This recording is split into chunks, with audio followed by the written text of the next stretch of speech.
नमस्कार friends, very good afternoon to all of you. आप सभी का स्वागत है।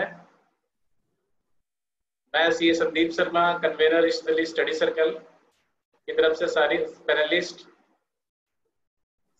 सारे पार्टिसिपेंट का स्वागत करता हूं। आज हमारे बीच आज के हमारे guest speaker Mukesh Mohan Gupta ji, Amit Arora ji already आ चुके हैं। हमारे बीच हमारे founder convener doctor Shri Durgadas Agarwal ji भी अवेलेबल हैं। साथ ही साथ हमारे एनआरसी के चेयरमैन शशांक अग्रवाल जी भी आ चुके हैं। शशांक जी, आपका स्वागत है।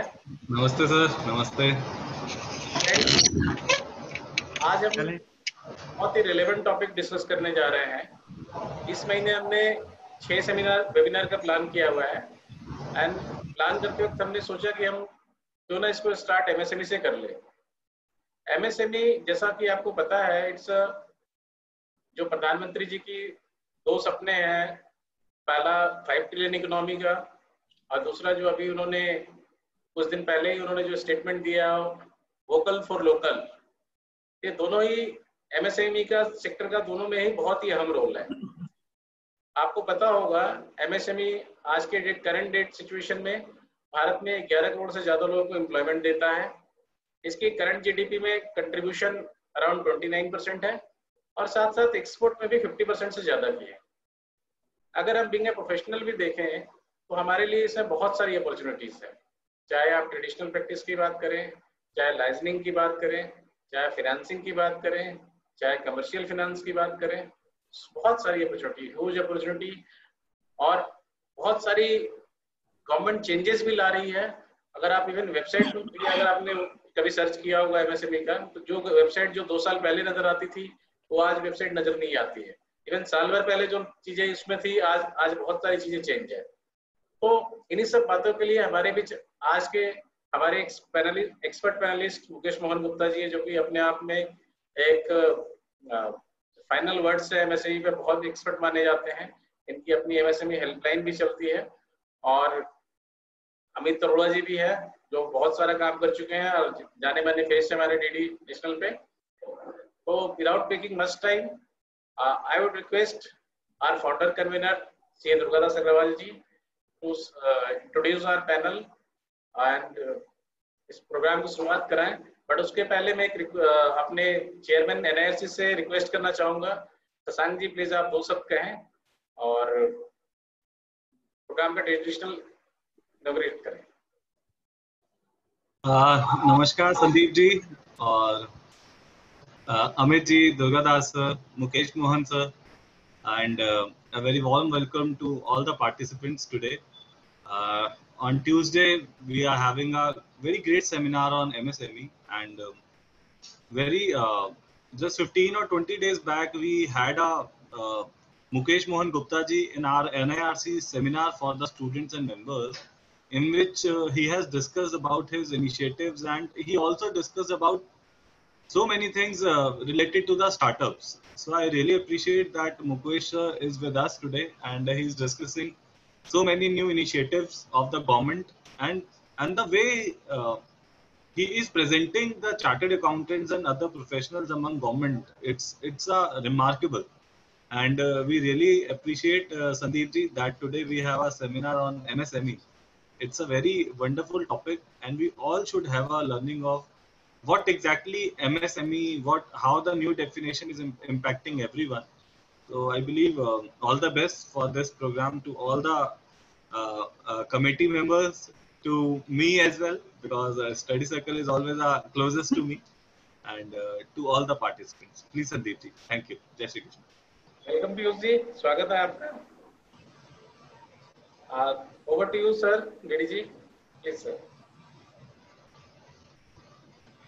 सभी को नमस्कार, good afternoon to all friends. जैसा संदीप शर्मा जी जो कन्वीनर है हमारे स्टडी सर्किल के, उन्होंने बताया, जुलाई के महीने में हमने 6 प्रोग्राम्स फाइनल किए हैं और अब कोरोना के चलते हुए ये वेबिनार एक बहुत अच्छा माध्यम हो गया हमारे सबके लिए। तो मैं देख रहा हूँ 53 पार्टिसिपेंट्स हमको ज्वाइन कर चुके हैं as of now, and 480 registration हो चुके हैं जो धीरे धीरे हम लोगों को ज्वाइन करेंगे। तो आज का दिन बहुत ही अच्छा, मैं कहता हूँ पहला सेमिनार ऑफ दिस मंथ। हमारे बीच में श्री मुकेश मोहन गुप्ता जी, जो हमारे बरादरी से ही हैं, चार्टर्ड अकाउंटेंट हैं, और एमएसएमई पे मैं समझता हूँ इनका एक बहुत बड़ा कमांड है। इन्होंने ये प्रेसिडेंट हैं chamber of Indian micro small and medium enterprises के लिए, और उसके लिए एक उन्होंने नेशन वाइड हेल्प डेस्क भी बना रखी है। एमएसएमई में किसी को कोई भी परेशानी हो, उनका बायोडाटा तो बहुत बड़ा है, क्योंकि उनका जो हमारी जो एमएसएमई जो हमारा गवर्नमेंट ऑफ इंडिया का मिनिस्ट्री है, उसके ये बोर्ड मेंबर्स हैं।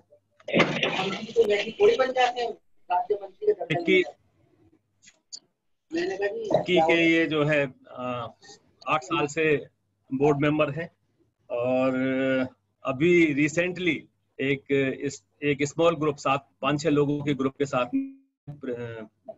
प्रधानमंत्री नरेंद्र मोदी जी से भी इनकी मुलाकात हुई है कि how to survive the economy of our India. तो मुकेश मोहन जी, आपका बहुत बहुत स्वागत है, you are most welcome sir. और हमारे बीच में श्री पीयूष अग्रवाल जी, जो कि डिप्टी डायरेक्टर हैं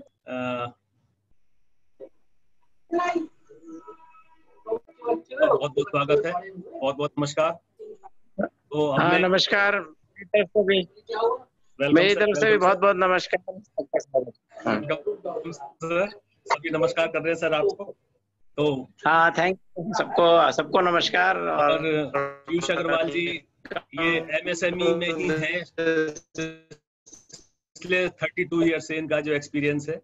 तो अब मैं समझता हूँ एमएसएमई पे जिसके भी जो भी डाउट्स हैं हमारे मेंबर्स के लिए, चार्टर्ड अकाउंटेंट्स के लिए, उनके लिए एक बहुत सुनहरा मौका है आज का।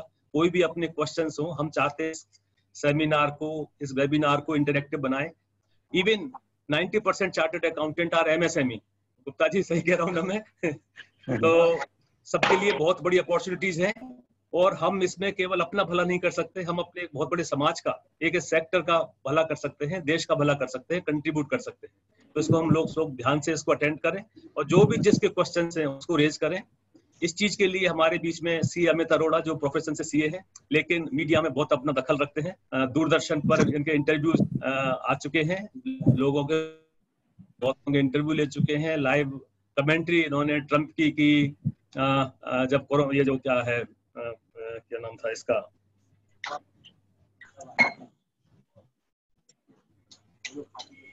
ट्रंप के विजिट की इन्होंने की है। चंद्रयान जब ये लॉन्च किया गया था, उसकी लाइव कमेंट्री इन्होंने की थी। करतारपुर जो कॉरिडोर खुला, उसकी लाइव कमेंट्री की। तो अमित जी, मैं समझता हूँ आज का हमारा सेमिनार बहुत बढ़िया होगा, और मैं Shashank, chairman of the NIRC का स्वागत करना चाहता हूँ।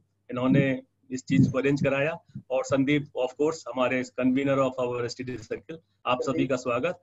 एंड और सभी जो पार्टिसिपेंट्स जुड़ चुके हैं, इस समय मैं देख रहा हूँ 57 हो चुके हैं, तो आप सभी का बहुत बहुत स्वागत। अब ओवर टू मुकेश मोहन गुप्ता जी, आप कह रहे हैं 10-15-20 मिनट का, उसको दें। और अमित जी से रिक्वेस्ट करूंगा कि अमित जी, अब मैं समझता हूँ जब हमारे पास इतनी बड़ी हस्ती, चार्टर्ड अकाउंटेंट भी हैं, सारी इंटीग्रिटी समझते हैं, तो जो भी क्वेश्चंस हैं उसको आप टेकअप करेंगे पैनलिस्ट के साथ में, और हम आपको सुनेंगे। हमारी जब भी जरूरत हो हम हाजिर हैं। अमित अरोड़ा जी, sir. Thank you, sir. Thank you very much. So, thank you everyone. Kind introduction. I think हम शुरू करेंगे मुकेश जी से। तो मुकेश जी एक बैकग्राउंड कॉन्टेक्स्ट हमें दे दें कि एमएसएमई को लेकर 1 जुलाई जो तारीख थी, उसमें क्या महत्वपूर्ण बदलाव हैं। तो एक वो बैकग्राउंड हो जाएगा। उसके बाद हम पीयूष जी को भी जरूर सुनेंगे। जैसा दुर्गादास अग्रवाल जी ने कहा कि उनका 3 दशकों से ज्यादा का अनुभव है एमएसएमई का, तो ये बहुत सुनहरा मौका है हमारे पास कि हमारे साथ पीयूष जी भी हैं, मुकेश जी भी हैं। ऑडियंस में लगातार जो तादाद है वो बढ़ती जा रही है। मैं आप सबका अभिनंदन भी करता हूं और आपसे निवेदन भी करता हूं कि आप सवाल जरूर पूछें। तो मेरे पास कागज और पेन है, जो आपके सवाल आएंगे मैं नोट करता चलूंगा। एक बार शुरुआती कमेंट्स हो जाएं दोनों पैनलिस्ट मुकेश जी से और पीयूष जी से, तो फिर दोनों मेहमानों से भी मेरा निवेदन रहेगा कि हम जितने ज्यादा सवाल ले लें ऑडियंस के, उतना बेहतर हो। तो छोटे छोटे सवाल लेंगे, छोटे छोटे आंसर, लेकिन शुरुआत हम करेंगे मुकेश जी से कि हमें थोड़ा कॉन्टेक्स्ट बताएं कि 1 जुलाई क्यों महत्वपूर्ण तारीख थी और नई स्कीम्स क्या हैं जिसे तमाम लोगों को समझना जरूरी है।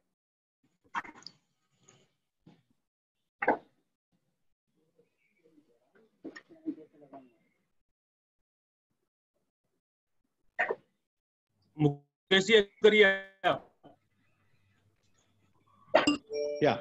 So thank you very much, Amit Arora ji, and respected Shri Piyush Agrawal ji, Deputy Director, Ministry of Micro, Small and Medium Enterprises, Mr. Durga Das Agrawal ji, Shri Sandeep ji, Shashank ji, ये बड़ी खुशी की बात है और मेरे लिए तो सच में गौरव की बात है कि आज इतने सारे प्रोफेशनल्स के बीच में मुझे ये डिस्कस करने का मौका आपने दिया। मैं आभारी हूँ आपका कि ये एमएसएमई क्या है। फिर भी ऐसे एक समझता हूँ जी जी आप कुछ कह रहे हैं? नहीं। अच्छा, तो सर जैसे दुर्गादास जी आपने कहा कि हम में से 90% लोग शायद एमएसएमई है। मैं कहता हूं कि शायद जो सीए फेटर्निटी है उसमें अधिकतर लोग micro and small medium enterprises में आते हैं। और अब पीयूष जी के अथक प्रयासों से, माननीय जो मंत्री जी हैं हमारे और सेक्रेटरी है उनके लीडरशिप में, ये जो एमएसएमई की जो डेफिनेशन है वो चेंज कर दी गई है 1 जुलाई को। और जो आपने मुझसे कहा है कि मैं आज उसके ऊपर आपसे बात करूं, तो वैसे तो यहाँ पीयूष जी हैं जो पूरा एक तरह से समझिए कि वो पूरा आर्किटेक्चर उन्होंने ही किया है। ये पूरा जो नोटिफिकेशंस है, पूरी जो गाइडलाइंस हैं, शायद पीयूष जी के द्वारा ही ये बनाई गई है। तो बड़ी खुशी की बात है कि आपने पीयूष जी को भी यहाँ आमंत्रित किया है और हम उनसे भी बहुत सारे सवाल जवाब हम उनसे पूछेंगे जहां भी हमारा डाउट रहेगा। तो आज मैं भी एनलाइटन होऊंगा पीयूष जी के जो जवाब होंगे उनसे। और मैं कोशिश करता हूं कि आपको बताऊं कि जो एमएसएमई है, micro small and medium enterprises है, वो क्या है। देखिए, micro small and medium enterprises में शुरू से जब ये एक ऐसी जरूरत महसूस की गई कि कोई छोटे व्यापारियों के लिए कोई कहीं एक्ट नहीं है, कोई डेफिनेशन उनकी नहीं है, तो 2006 में 2 अक्टूबर 2006 को एक एक्ट का इनेक्टमेंट हुआ और जिसका नाम micro small and medium enterprises development act. ये एक एक्ट आया 2006 में 2006 2 अक्टूबर को। इस एक्ट में ये कहा गया कि एमएसएमई में जो अब मैन्युफैक्चरिंग और सर्विस सेक्टर के दोनों जो एक्टिविटीज हैं वो दोनों कवर की जाएंगी। ट्रेडिंग एक्टिविटीज तब भी वो एमएसएमई से बाहर था, आज भी एमएसएमई से बाहर है। सन 2006 में जब ये एमएसएमई एक्ट आया तब एमएसएमई को डिफाइन किया गया 3 रूप में, micro small and medium enterprises की तीनों की अलग अलग डेफिनेशन डिफाइन की गई एमएसएमई एक्ट 2006 में। और साथ में एक और चीज था कि मैन्युफैक्चरिंग सेक्टर के लिए डेफिनेशन अलग थी और सर्विस सेक्टर के लिए डेफिनेशन अलग थी। लेकिन जो बेसिस था दोनों का, वो दोनों का बेसिस एक ही था कि investment in plant and machinery for manufacturing services, manufacturing activities and investment in equipments for service industry. तो जो बेसिस था डेफिनेशन का और classification of micro small and medium enterprises का, वो एक ही था कि based on the investment in plant and machinery in case of manufacturing and क्योंकि सर्विस सेक्टर में उनको इक्विपमेंट देते हैं, तो इन्वेस्टमेंट इन इक्विपमेंट के बेस पर micro small and medium enterprises का अलग अलग थ्रेशोल्ड लिमिट फिक्स कर दी गई। अब काफी समय हो गया था, 2006 से 2020 में हम पहुंच गए थे। लगातार एक मांग रही थी इंडस्ट्रियल बॉडीज की, एमएसएमईज की, कि साहब ये आपने 2006 में जो लिमिट फिक्स करी थी, जिनके बारे में अभी आपसे बात करूंगा, तो एक ये डिमांड थी कि साहब 2006 से हम 2020 में आ गए हैं लेकिन आपने इस लिमिट को कुछ बढ़ाया नहीं है।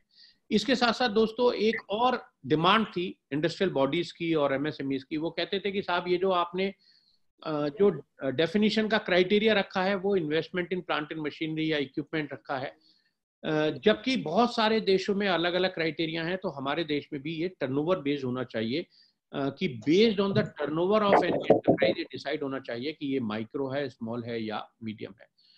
मुझे लगता है कि सरकार ने हम दोनों की बातों को सुन लिया है। उन्होंने कहा कि चलो लिमिट भी बढ़ा देते हैं और साथ में इसको टर्नओवर से लिंक भी कर देते हैं। तो ये कैसे हुआ? 1 जून को पहले एक नोटिफिकेशन इशू किया सरकार ने और उसमें उन्होंने बताया कि भाई 1 जुलाई से ये जो नई डेफिनेशन है वो एप्लीकेबल हो जाएगी। और 1 जून को एक सर्कुलर इशू किया गया ministry of micro small and medium enterprises की तरफ से, जहां पर उन्होंने नई डेफिनेशन के बारे में बताया कि अब ये एक कंपोजिट क्राइटेरिया होगा based on investment and turnover of the enterprise. इस नोटिफिकेशन में उन्होंने ये भी कहा कि अब मैन्युफैक्चरिंग और सर्विस सेक्टर के लिए अलग अलग क्राइटेरिया नहीं, जो क्राइटेरिया होंगे वो दोनों के लिए एक कॉमन क्राइटेरिया उन्होंने रख दिया है, मैन्युफैक्चरिंग और सर्विस सेक्टर दोनों के लिए। तो हम एक, अगर आप परमिशन दें तो हम सीधे एक छोटा सा एक प्रेजेंटेशन पहले एक हम देख लेते हैं पीपीटी के रूप में। मैं अपना स्क्रीन शेयर कर सकता हूं।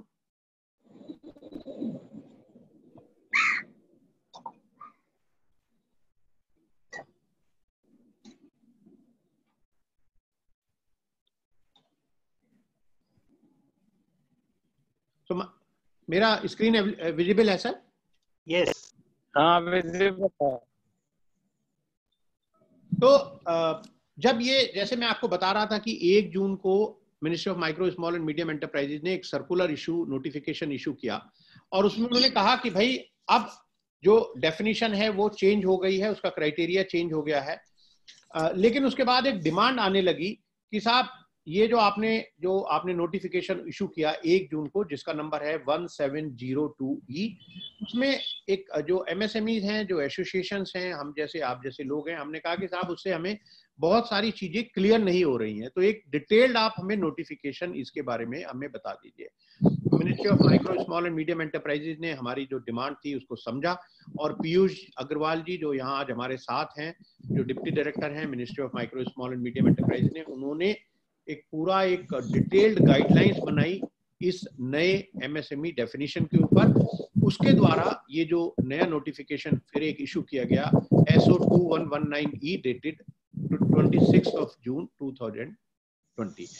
और इस नए नोटिफिकेशन के द्वारा जो ये जो पुराना नोटिफिकेशन मैं आपको बता रहा था, इसको एक तरह से सुपरसीड कर दिया है इस नए नोटिफिकेशन ने। और अब एक्चुअल में ये जो नया नोटिफिकेशन जो आपके स्क्रीन पर दिखाई दे रहा है SO 2119E डेटेड जून 26, 2020, ये ही एप्लीकेबल है।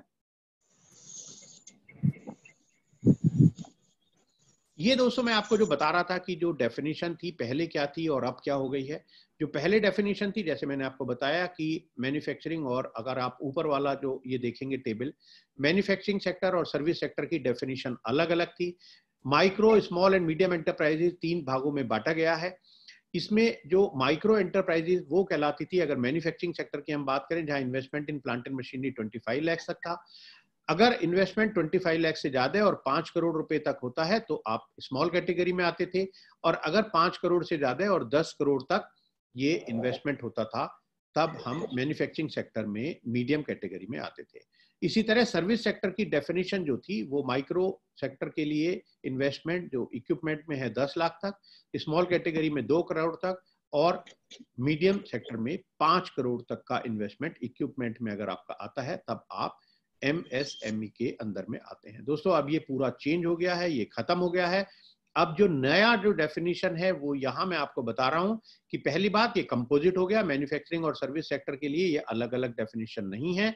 माइक्रो एंटरप्राइज वो है जहां पर investment in plant and machinery या इक्विपमेंट 1 करोड़ तक है, एंड इस एंड को प्लीज अंडरलाइन कर लीजिए, यानी दोनों आपको कंडीशन कंप्लाई करनी है। टर्नओवर 5 करोड़ रुपए तक है, अगर ये दोनों कंडीशन कंप्लाई होती हैं तब आप माइक्रो में आते हैं। अगर investment in plant and machinery या इक्विपमेंट 10 करोड़ तक है और साथ में टर्नओवर 50 करोड़ तक है तब स्मॉल में आते हैं। और अगर आपका investment in plant and machinery and equipment 50 crore तक है और टर्नओवर 250 करोड़ तक है तब आप मीडियम कैटेगरी में आते हैं। तो नई डेफिनेशन ये आपके सामने। दोस्तों ये जो अब रजिस्ट्रेशन होता था MSME का, इसको हम बोलते थे उद्योग आधार रजिस्ट्रेशन। लेकिन अब ये जब सर्कुलर इशू किया, नोटिफिकेशन जब इशू किया 26 जून को, जो मैंने आपको बताया 2119, उसके द्वारा अब ये उद्योग आधार रजिस्ट्रेशन का नाम बदलकर उद्यम रजिस्ट्रेशन कर दिया गया है। और ये उद्यम रजिस्ट्रेशन मैं आपको बताऊंगा कि आप कैसे कर सकते हैं। एक मैंने अभी, जैसे अभी दुर्गादास जी भी डिस्कस कर रहे थे, एक हमने MSME हेल्पलाइन YouTube चैनल एक स्टार्ट किया है जहां पर मैंने अभी तक 200 से ज्यादा वीडियोस पोस्ट कर दी हैं। आप देखेंगे एमएसएमई से रिलेटेड हर स्कीम वहाँ अवेलेबल है। उस यूट्यूब चैनल का नाम है एमएसएमई हेल्पलाइन। वहां पर मैंने आज ही एक वीडियो पोस्ट की है इस उद्यम रजिस्ट्रेशन के बारे में, जहां मैंने आपको बताया है कि केवल 7 मिनट में, 7 मिनट्स में आप अपना उद्यम रजिस्ट्रेशन कैसे ले सकते हैं बिना किसी डॉक्यूमेंट को अपलोड किए, फ्री ऑफ कॉस्ट। दोस्तों इसकी ना कोई फीस है।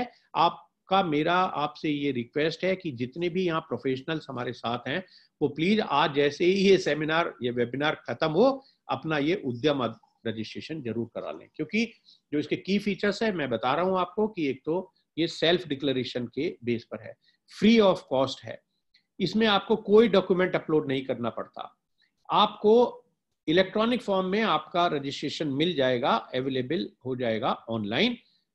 और साथ में एक इसकी की फीचर ये जो मैंने आपको बताया कि कंपोजिट क्राइटेरिया है इन्वेस्टमेंट एंड टर्नओवर का, यानी दोनों चीजें आपको पूरी करनी है किसी भी कैटेगरी में आने के लिए।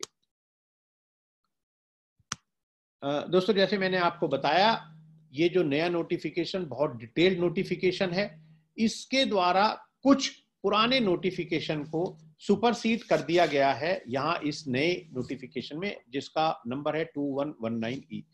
एक तो जो 1 जून 2020 का मैंने आपको बताया जो नोटिफिकेशन जहां पर डेफिनेशन के बारे में नई क्राइटेरिया आए थे उसको ये सुपरसीड कर रहा है, लेकिन केवल इतना सुपरसीड कर रहा है कि जो लिमिट्स हैं वो वही रहेंगी, लेकिन उसका डिटेल्ड नोटिफिकेशन क्योंकि अब इशू कर दिया है सरकार ने, ministry of micro small and medium enterprise ने, इसलिए पुराने जो नोटिफिकेशन बहुत छोटा नोटिफिकेशन था उसको अब एक तरह से सुपरसीड कर दिया है इस नए नोटिफिकेशन में।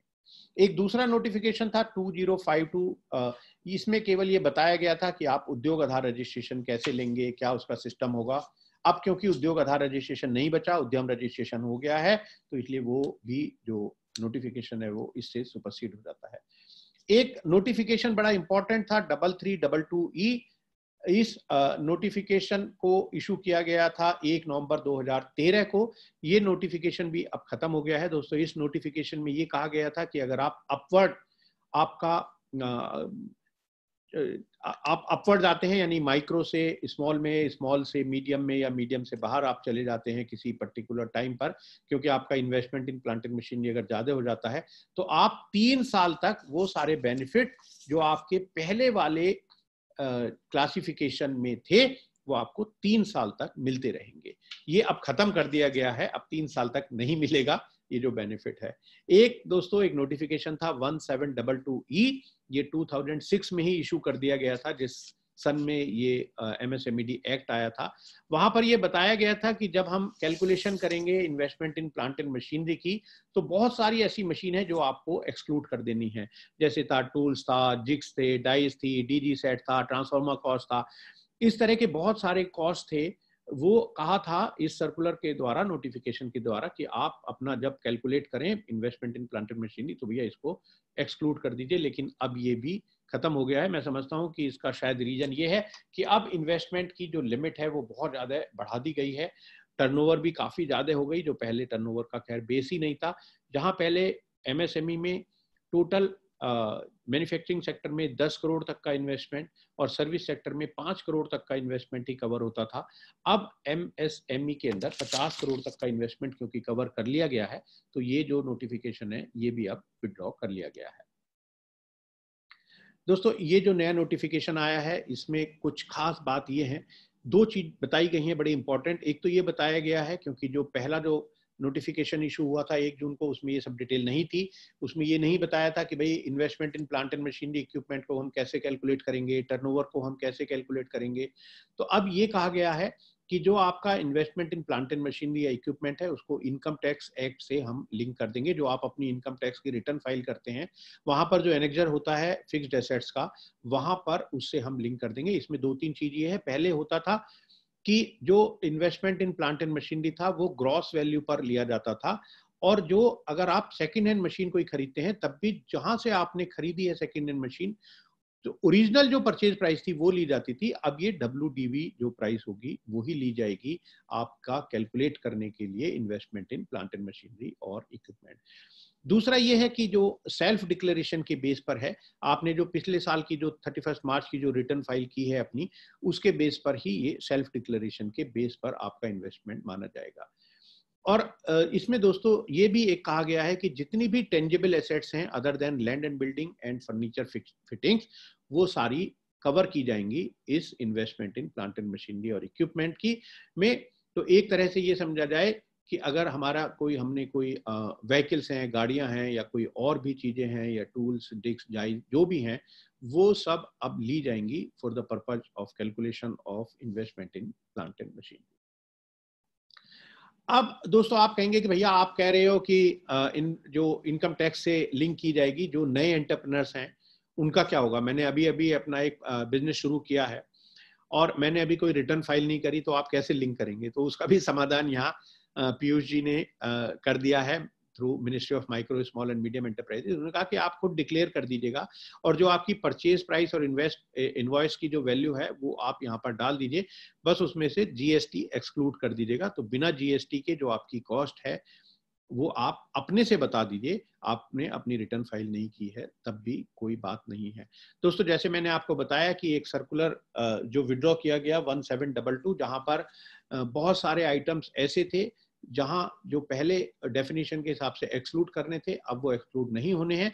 लेकिन जो MSMED एक्ट है उसमें एक सेक्शन 7(1) है, उसके नीचे एक एक्सप्लेनेशन 1 दिया गया है। वहां पर कुछ चीजें बताई गई हैं कि उन चीजों को क्योंकि एक्ट में ही एक्सक्लूड करना है, जैसे पोल्यूशन के जो इक्विपमेंट्स हैं, रिसर्च डेवलपमेंट के इक्विपमेंट्स हैं, उनको आप देख लीजिएगा। वो 3 आइटम्स हैं, वो आपको अभी भी यहाँ पर एक्सक्लूड कर देने हैं। दोस्तों ये बात हुई calculation of investment in plant and machinery. और दूसरा यहाँ पर मेन इंपॉर्टेंट है कैलकुलेशन ऑफ टर्नओवर।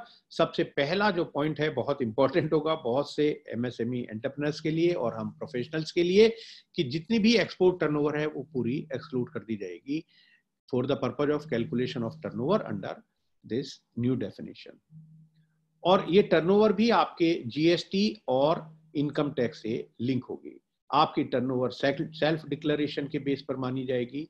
और एक चीज और कि अभी तो आप सेल्फ डिक्लेयर कर सकते हो 31 मार्च 2020 तक, लेकिन अगर आपने 31 मार्च 2020 के बाद ये रजिस्ट्रेशन कराना चाहा उद्यम, तो आपको अपना पैन और GST जरूर लेना पड़ेगा। यानी इसका मतलब ये हुआ कि अगर आपकी टर्नओवर जो थ्रेशोल्ड लिमिट है GST के लिए उससे कम भी रहती है, तब भी यहाँ आपको MSME में रजिस्ट्रेशन करने के लिए 31 मार्च 2021 तक तो छूट है, लेकिन उसके बाद आपको ये जरूर लेना पड़ेगा अगर आप अपना रजिस्ट्रेशन कराना चाहते हैं उद्यम।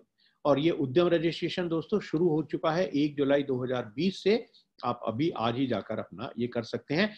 इसमें खास बात यह है कि अगर आपने पहले उद्योग आधार रजिस्ट्रेशन अपना लिया है या EM पार्ट 2 लिया है, तो आपको 31 मार्च 2021 तक ये जरूर कर लेना है, नहीं तो आपका जो पुराना उद्योग आधार रजिस्ट्रेशन है वो भी सस्पेंड हो जाएगा और आप नए उद्यम रजिस्ट्रेशन में भी नहीं आएंगे। दोस्तों प्रोसेस बिल्कुल सीधा है। आप ये udyogAadhar.gov.in या उद्यम registration.gov.in इस साइट पर चले जाइएगा। वहां पर बहुत ही सिंपल आपसे क्वेश्चन पूछे जाते हैं। एक आधार कार्ड चाहिए होता है आपको। अगर आप प्रोप्राइटरशिप हैं तो प्रोप्राइटर का, पार्टनरशिप फर्म है तो जो मैनेजिंग पार्टनर हैं उनका, अगर आपका HUF है तो कर्ता का, अगर आप कंपनी या सोसाइटी या ट्रस्ट में काम कर रहे हैं तो जो ऑथराइज्ड पर्सन है उनका।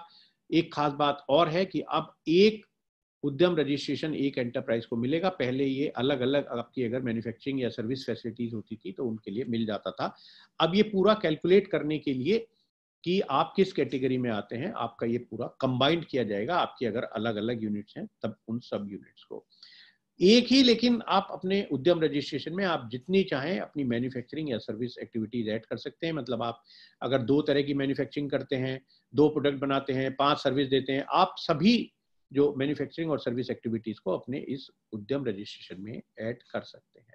और ये मैंने आपको जैसे बताया कि अगर आपके पास एग्जिस्टिंग अभी कोई है उद्योग आधार रजिस्ट्रेशन या EM पार्ट 2, तो अब वो 31 मार्च के बाद बिल्कुल बेकार हो जाएंगे। तो आप उससे पहले अपना ये नया रजिस्ट्रेशन जरूर करा लीजिए।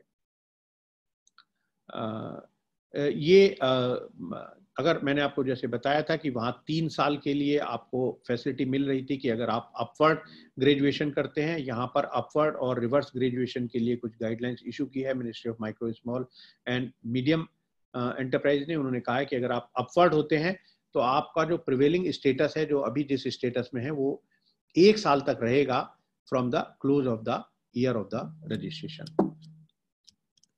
और अगर आप रिवर्स ग्रेजुएशन हो रहे हैं, यानी मीडियम से आप जा रहे हैं स्मॉल में या स्मॉल से आप आ रहे हैं मीडियम में, तो enterprise will continue in the present category till the closure of the financial year and benefit of the change status only with effect from 1 April से। जब आप नए कैटेगरी में आ रहे हैं तो उसका जो बेनिफिट है वो आपको 1 अप्रैल से मिलेगा of the financial year following the year in which such change to place. दोस्तों, ये जो मेन जो बातें थी वो मैंने आपको बताई एमएसएमई की डेफिनेशन के बारे में। और जहां तक अभी हम एक नया इनिशिएटिव शुरू कर रहे हैं, जहां हम कर रहे हैं एमएसएमई गांव-गांव में। अभी सबसे बड़ी प्रॉब्लम ये है कि जो अवेयरनेस जो है वो बहुत कम है। अवेयरनेस की जो समस्या है, मैं समझता हूँ कि जो एमएसएमई के लिए इतनी स्कीमें, आज भी मैं एक राज्यसभा टीवी पर सुबह था, शाम को 8:30 बजे भी वहाँ पर वो कार्यक्रम एक और होगा राज्यसभा टीवी पर।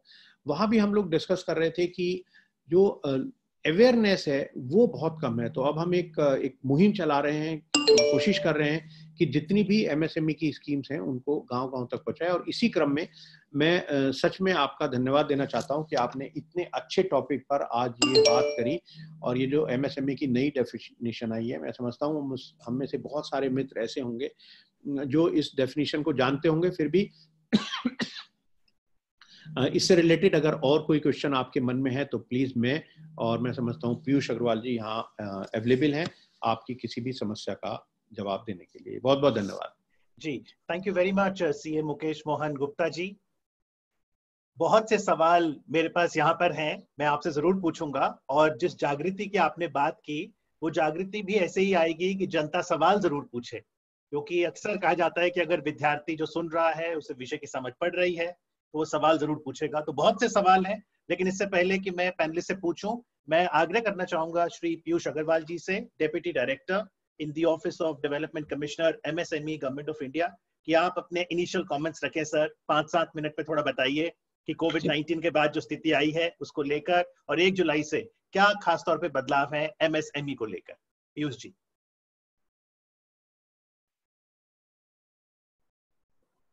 Thank all the Piyush Agarwal, deputy director, ministry of MSME. देखिए, वैसे तो मुकेश जी ने इतना अच्छे ढंग से एक्सप्लेन किया है कि शायद मैं भी नहीं एक्सप्लेन कर पाता इन चीजों को, क्योंकि उन्होंने स्टडी किया है इसको, पूरे नोटिफिकेशन को, और क्लैरिफिकेशन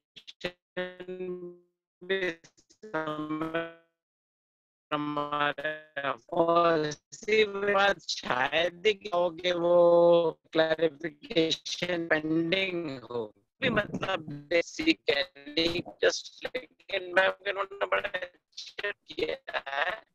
लोग तो बस हमने इशू और रजिस्ट्रेशन का उस पर थोड़ा सा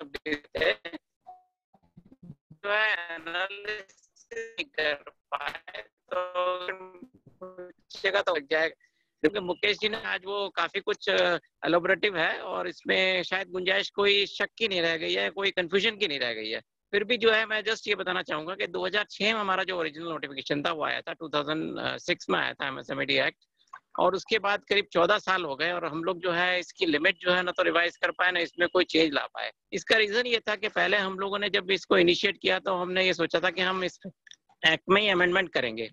तो हम 2015 में एक बिल लेकर के आए थे जिसमें हमने सिर्फ प्लांट और मशीनरी का इन्वेस्टमेंट बढ़ाने की कोशिश करी थी, लेकिन बिल जो है पास नहीं हो पाया था। फिर उसके बाद में 2018 में हमने दूसरा एक और बिल इंट्रोड्यूस किया जिसमें हमने जो है केवल टर्नओवर को क्राइटेरिया रखा। 2015 में जो बिल लाए थे केवल प्लांट और मशीनरी को बढ़ाने के लिए लाए थे, 2018 में जो लेके आए उसमें केवल टर्नओवर को बढ़ाने के लिए लेके आए। तो उसका जो है कुछ एसोसिएशन रेजिस्टेंस हुआ और डीआरपीएससी डिपार्टमेंट रिलेटेड पार्लियामेंट्री जो स्टैंडिंग कमेटी होती है इंडस्ट्री की, उन्होंने जो है इस इश्यू को रेज किया कि आप जो है खाली टर्नओवर मत रखिए और जो आपने रखा है वो थोड़ा सा हायर लेवल पे है। तो हमने इसको फिर री एग्जामिन किया, फिर हमने एक्ट को भी दोबारा से री एग्जामिन किया और हमने ये देखा कि इसमें हमें एक्ट में अमेंडमेंट लाने की जरूरत नहीं है, हम नोटिफिकेशन से इसको इश्यू कर सकते हैं, क्योंकि पहले भी हमने 2006 में एक नोटिफिकेशन इश्यू किया था डेफिनेशन पे ही, और इसलिए जो है दूसरे नोटिफिकेशन से हम इसको वो कर सकते हैं, रिवोक करके पहला वाला नोटिफिकेशन दूसरा ला सकते हैं। तो जब ये हमारे दिमाग में आया, जब हमने एनालिसिस किया, तो हमने जो है फिर इसमें तुरंत काम शुरू कर दिया, और हमारा ये काम जो है जनवरी से शुरू हो गया था, कोविड से पहले शुरू हो गया था। और करीब करीब कोविड जब इंडिया में एक तरह से फेस किया, इंडिया ने जब फेस किया, तब तक ये हमारा नोटिफिकेशन तैयार हो चुका था। लेकिन फिर भी चूंकि कोविड आ गया था और एमएसएमईज की परेशानी बढ़ गई थी, तो इसलिए हमने सोचा कि इसको इमीडिएटली इश्यू करना ठीक नहीं है। ऐसी सिचुएशन में जब एमएसएमई खुद ही सफर कर रहा है, तो ऐसे में यह है कि नोटिफिकेशन ला करके उनको और कंफ्यूजन क्रिएट करें, उनको बोलें कि भाई आप री-रजिस्ट्रेशन करो, तो वो सब चीजें ठीक नहीं थी। तो मार्च में वैसे ही हमारा नोटिफिकेशन तैयार हो गया था, लेकिन हमने इसमें ये प्रयास किया कि ठीक है, थोड़ा सा और वेट कर लेते हैं। फिर उचित समय देख करके फिर हमने इसको जो है, इसको नोटिफिकेशन को हमने एक तरह से 1 जून को इश्यू किया पहला नोटिफिकेशन। उसके बाद में जैसे मुकेश जी ने बताया कि काफी क्लैरिफिकेशन रह गए थे कि भाई टर्नओवर कहाँ से लेंगे, टर्नओवर कौन सा होगा, इन्वेस्टमेंट इन प्लांट मशीनरी अगर हम कंसिडर कर रहे हैं तो वो वही रहेगी पहले वाली या कैसे होगी। तो ये सब जब हमने देखा कि काफी क्लैरिफिकेशन या काफी इसमें एम्बिग्यूटी रह गई है, तो फिर हमारे जो सीनियर ऑफिसर्स हैं, इनफैक्ट सेक्रेटरी एमएसएमई, उन्होंने सोचा कि क्यों ना हम एक ही नोटिफिकेशन लेके आए और सारे नोटिफिकेशन को उसमें क्लब कर दिया जाए। तो हमने ये प्रयास किए, तो जितने भी हमने 2006 से लेकर के और 2020 तक जितने भी नोटिफिकेशन इश्यू किए थे, वो सारे हमने जो है वो नोटिफिकेशन खत्म करके हमने इसी में सब्स्यूम कर दिए। जैसे कि इन्होंने बताया कि 1722 था, एक और 399 था एसओ, जिसमें कि 3 इयर्स तक का बेनिफिट था। मतलब एक एमएसएमई अगर ग्रेजुएट होती है हायर कैटेगरी में, माइक्रो से स्मॉल में या स्मॉल से मीडियम में या मीडियम से लार्ज में, तो उसको 3 साल तक वो बेनिफिट कंटिन्यू था। तो वो नोटिफिकेशन था। 1722 जो है उसमें ये था कि भी प्लांट और मशीनरी जो डिफाइन करते हैं उसमें से क्या क्या एक्सक्लूड होगा, इंपोर्टेड मशीनरी के केस में क्या कॉन्सिक्वेंसेज होंगे, और अगर आप सेकंड हैंड प्लांट मशीनरी खरीदते हैं तब क्या कॉन्सिक्वेंसेज होंगे। तो ये सारे जो नोटिफिकेशन थे 1, 2 और प्लस 1-2 और छोटे छोटे नोटिफिकेशन इशू किए थे यूएम से रिलेटेड, वो सारे हमने सब्स्यूम करके एक ही नोटिफिकेशन बना दिया। और इसलिए जो है मतलब एक ही नोटिफिकेशन करना था, तो 1 जून का नोटिफिकेशन भी इसमें ही सब्स्यूम कर दिया एक तरह से। तो जो 26 जून का हमारा नोटिफिकेशन है वो एक कंबाइंड नोटिफिकेशन, आपको इसके अलावा कोई और नोटिफिकेशन रेफर करने की जरूरत नहीं पड़ेगी आगे कभी भी। अगर कभी चेंज लाएंगे तब बात दूसरी है। तो हमारा एक ये कंपोजिट टर्नओवर और ये जो था मतलब डेफिनेशन का था, एक कंपोजिट डेफिनेशन भी हो गई और एक कंपोजिट नोटिफिकेशन भी हो गया, दोनों चीजें हो गई। तो ये 26 जून का जो नोटिफिकेशन है, ये एक तरह से हम कहेंगे कंपोजिट नोटिफिकेशन भी है, जिसमें सारी चीजें हैं। और कुछ लोग शायद ये जानना चाहेंगे कि 1722 आपने क्यों हटा दिया नोटिफिकेशन। तो चूंकि हमने लिमिट इतनी बढ़ा दी, 25 लाख को हमने 1 करोड़ कर दिया, 4 टाइम्स मल्टीप्लाई कर दिया। और जैसे 10 करोड़ था तो मीडियम का, तो उसको 50 करोड़ कर दिया, उसको 5 टाइम्स कर दिया। तो इसलिए हमने सोचा कि छोटे से मतलब जो क्लैरिफिकेशंस जो रह गए हैं 1722 में, कि प्लांट मशीनरी पे से रिसर्च एंड डेवलपमेंट हटा दी है, या क्रेन की कॉस्ट हटा दी है, या फायर फाइटिंग एक्सटिंग्विशर की कॉस्ट हटा दी है, वो सब बड़े छोटे छोटे से चीजें रह गई थी जिसका कोई सिग्निफिकेंट नहीं रह गया था। मान लीजिए आपका इन्वेस्टमेंट अगर 25 लाख था उस समय, तो आप उस समय ये सब चीजें हटा देते थे, लेकिन उनकी वैल्यू कितनी होगी, 2 लाख, 3 लाख, 5 लाख। अब जब हमने 25 लाख को ही बढ़ा करके 1 करोड़ कर दिया, या 10 करोड़ को बढ़ा के 50 करोड़ कर दिया, तो इन सब चीजों का कोई सिग्निफिकेंट नहीं रह जाता। तो इसलिए हमने 1722 भी हटा दिया। 399 जो SO 399 है, उसमें हमने ये प्रोविजन किया था कि भाई 3 साल तक एक यूनिट को बेनिफिट कंटिन्यू रहेगा। लेकिन इसमें भी मैंने यही सोचा, हमारे सीनियर ऑफिसर्स ने भी ये सोचा कि इस नोटिफिकेशन को 3 साल तक देने का कोई फायदा नहीं, क्योंकि ऑलरेडी लिमिट इतनी बढ़ गई है कि आदमी मतलब यूनिट जो है जल्दी ग्रेजुएट नहीं हो पाएंगी, क्योंकि लिमिटेशंस इसमें जो थ्रेशोल्ड लिमिट है काफी डिफरेंस है। जैसे 1 करोड़ तक इन्वेस्टमेंट है माइक्रो के लिए, ऐसी जो है 10 करोड़ तक है स्मॉल के लिए, 50 करोड़ तक है उसके लिए मीडियम के लिए। तो इसमें थ्रेशोल्ड लिमिट इतनी ज्यादा है कि कोई इमीडिएटली ग्रेजुएट नहीं कर पाएगा कि 1 करोड़ से एकदम से 10 करोड़ उसका इन्वेस्टमेंट हो गया, या 10 से एकदम से 50 करोड़ हो गया। तो इस नोटिफिकेशन की भी जरूरत नहीं थी। फिर भी हमने ये कोशिश करी कि हम जो है बेनिफिट जो है वो कंटिन्यू करें इसका, और हमने 1 साल तक उसको बेनिफिट दिया है, 3 इयर्स की बजाय 1 साल बेनिफिट दिया है इसमें। तो ये जो नोटिफिकेशन है, मैं समझता हूँ अपने आप में एक कंपोजिट नोटिफिकेशन है, जिसमें सारी चीजें आपको मिल रही हैं। और इसमें जो पहले वाले नोटिफिकेशंस में जो लकुना रह गया था, जो कमी थी, वो सबसे बड़ी कमी ये थी कि हमने उसमें ये डिफाइन किया था 1722 में कि अगर आप प्लांट मशीनरी नई खरीदते हैं या पुरानी खरीदती हैं, तो ओरिजिनल प्राइस उसकी कंसिडर होगी। जो कि हम मतलब हमने इसको रियलाइज किया जब हमारे पास रिप्रेजेंटेशंस आए एसोसिएशंस के, हमारे पास क्लैरिफिकेशंस आए। तो हमने ये रियलाइज किया कि ये जो है ये गलत चीज है कि आप अगर कोई प्लांट मशीनरी मान लीजिए ओरिजिनल प्राइस उसकी 1 करोड़ की है, आप किसी से खरीदते हैं उसको 20 लाख में या 50 लाख में, और हम उससे कहें कि नहीं आप इसका वैल्यूएशन 1 करोड़ पे ही करें, तो वो चीज जस्टिफाई नहीं होती है। लेकिन चूंकि वो नोटिफिकेशन था, कोई सर्कुलर नहीं था, तो अगर सर्कुलर होता तो शायद हम उसको इमीडिएटली विड्रॉ कर लेते। चूंकि ये नोटिफिकेशन था तो इसलिए हम उसको नोटिफिकेशन से ही विड्रॉ कर सकते थे। तो इसमें हमने ये कोशिश की है, इसमें काफी टाइम हमको खर्च करना पड़ा है। हमने इनफैक्ट आप मानेंगे कि हमने इंस्टीट्यूट ऑफ सीए तक से भी इसमें कमेंट्स लिए, institute of cost and works accountant से भी कमेंट्स लिए कि आपके क्या विचार हैं अगर हम इसमें चेंजेस करते हैं। तो जो भी हमारे पास जो सबमिशंस आए उसके बेस पे फिर हमने ये सोचा कि नहीं ये गलत है, और हम जो है सेकंड हैंड की वैल्यूएशन जो है मार्केट वैल्यू या जो आपकी परचेज प्राइस है, जो इनवॉइस जनरेट हुआ है उस प्राइस पे हम इसको कंसिडर करेंगे। तो ये जो है ये थोड़ा सा हमारे लिए अचीवमेंट है, और एमएसएमईज के लिए भी ये अचीवमेंट रहेगा कि जब आप कोई भी सेकंड हैंड प्लांट मशीनरी खरीदते हैं तो उसका वैल्यूएशन वही होगा जो वो प्रोकर करते हैं जिस वैल्यू पे। तो ये सारी चीजें हमने इसमें डालने की कोशिश करी। कुछ हमारे पास ये भी प्रॉब्लम्स आ रही थी बीच में कि सब एक कंपनी है उसने जो है अलग अलग यूनिट्स खोली हुई हैं पूरे इंडिया में, 10 यूनिट खोली है या 5 यूनिट खोली हैं, और वो क्या करते हैं कि बेनिफिट्स जो है मतलब अलग अलग लेते हैं, क्योंकि यूएम जो है अलग अलग स्टेट में वो लेते थे, तो अलग अलग बेनिफिट्स भी वो लेते थे उन्हीं चीजों का। तो इसमें हमने ये कोशिश करी है कि हम क्लबिंग करेंगे इन द सेंस कि जब आप एक पैन नंबर के अगेंस्ट में जितनी भी यूनिट है उनका डाटा भरेंगे तो वो सारा ऑटोमेटिकली क्लब हो जाएगा। तो अगर आपने इन्वेस्टमेंट किया है प्लांट मशीनरी में अलग अलग यूनिट में तो वो भी क्लब हो जाएगा, और अगर आपका टर्नओवर भी है अलग अलग यूनिट्स में तो वो भी क्लब हो जाएगा। फिर उसके बाद में देखा जाएगा कि वो माइक्रो स्मॉल या मीडियम किस कैटेगरी में आता है। तो ये जो एक बहुत बड़ी प्रॉब्लम आ रही थी, कुछ यूनिट्स जिसका मतलब बेनिफिट ले रहे थे और जो नहीं ले पा रहे थे या जो नहीं लेना चाहते थे या जिनके साथ प्रॉब्लम थी, वो थोड़ा सा इस बारे में कंप्लेंट कर रहे थे कि सब वो है तो वो लार्ज स्केल में, क्योंकि क्या होता है जब वो रिटर्न फाइल करते थे पैन के अगेंस्ट में तो उनका जो है इन्वेस्टमेंट 10 करोड़ से भी ऊपर हो जाता था, यानी वो लार्ज स्केल में आ जाते थे। जबकि हमारी लिमिटेशन थी उस समय 30 जून से पहले ये थी कि 10 करोड़ तक का जो इन्वेस्टमेंट इन प्लांट मशीनरी वही केवल एमएसएमई कहलाएगा, यानी अगर 11 करोड़ का किसी का इन्वेस्टमेंट है तो वो लार्ज स्केल हो जाता था। लेकिन इसमें क्या हो रहा था कि वो जो है अलग अलग यूनिट खोलते थे, अलग अलग यूएम लेते थे, और जब बेनिफिट लेना होता था तो अलग अलग स्टेट में रजिस्ट्रेशन करके बेनिफिट लेते थे माइक्रो का, और जब रिटर्न फाइल करनी होती थी तो वो रिटर्न में पता लगता था कि उनका तो इन्वेस्टमेंट 22 करोड़ है, 25 करोड़ है, 40 करोड़ है, ऐसा भी है।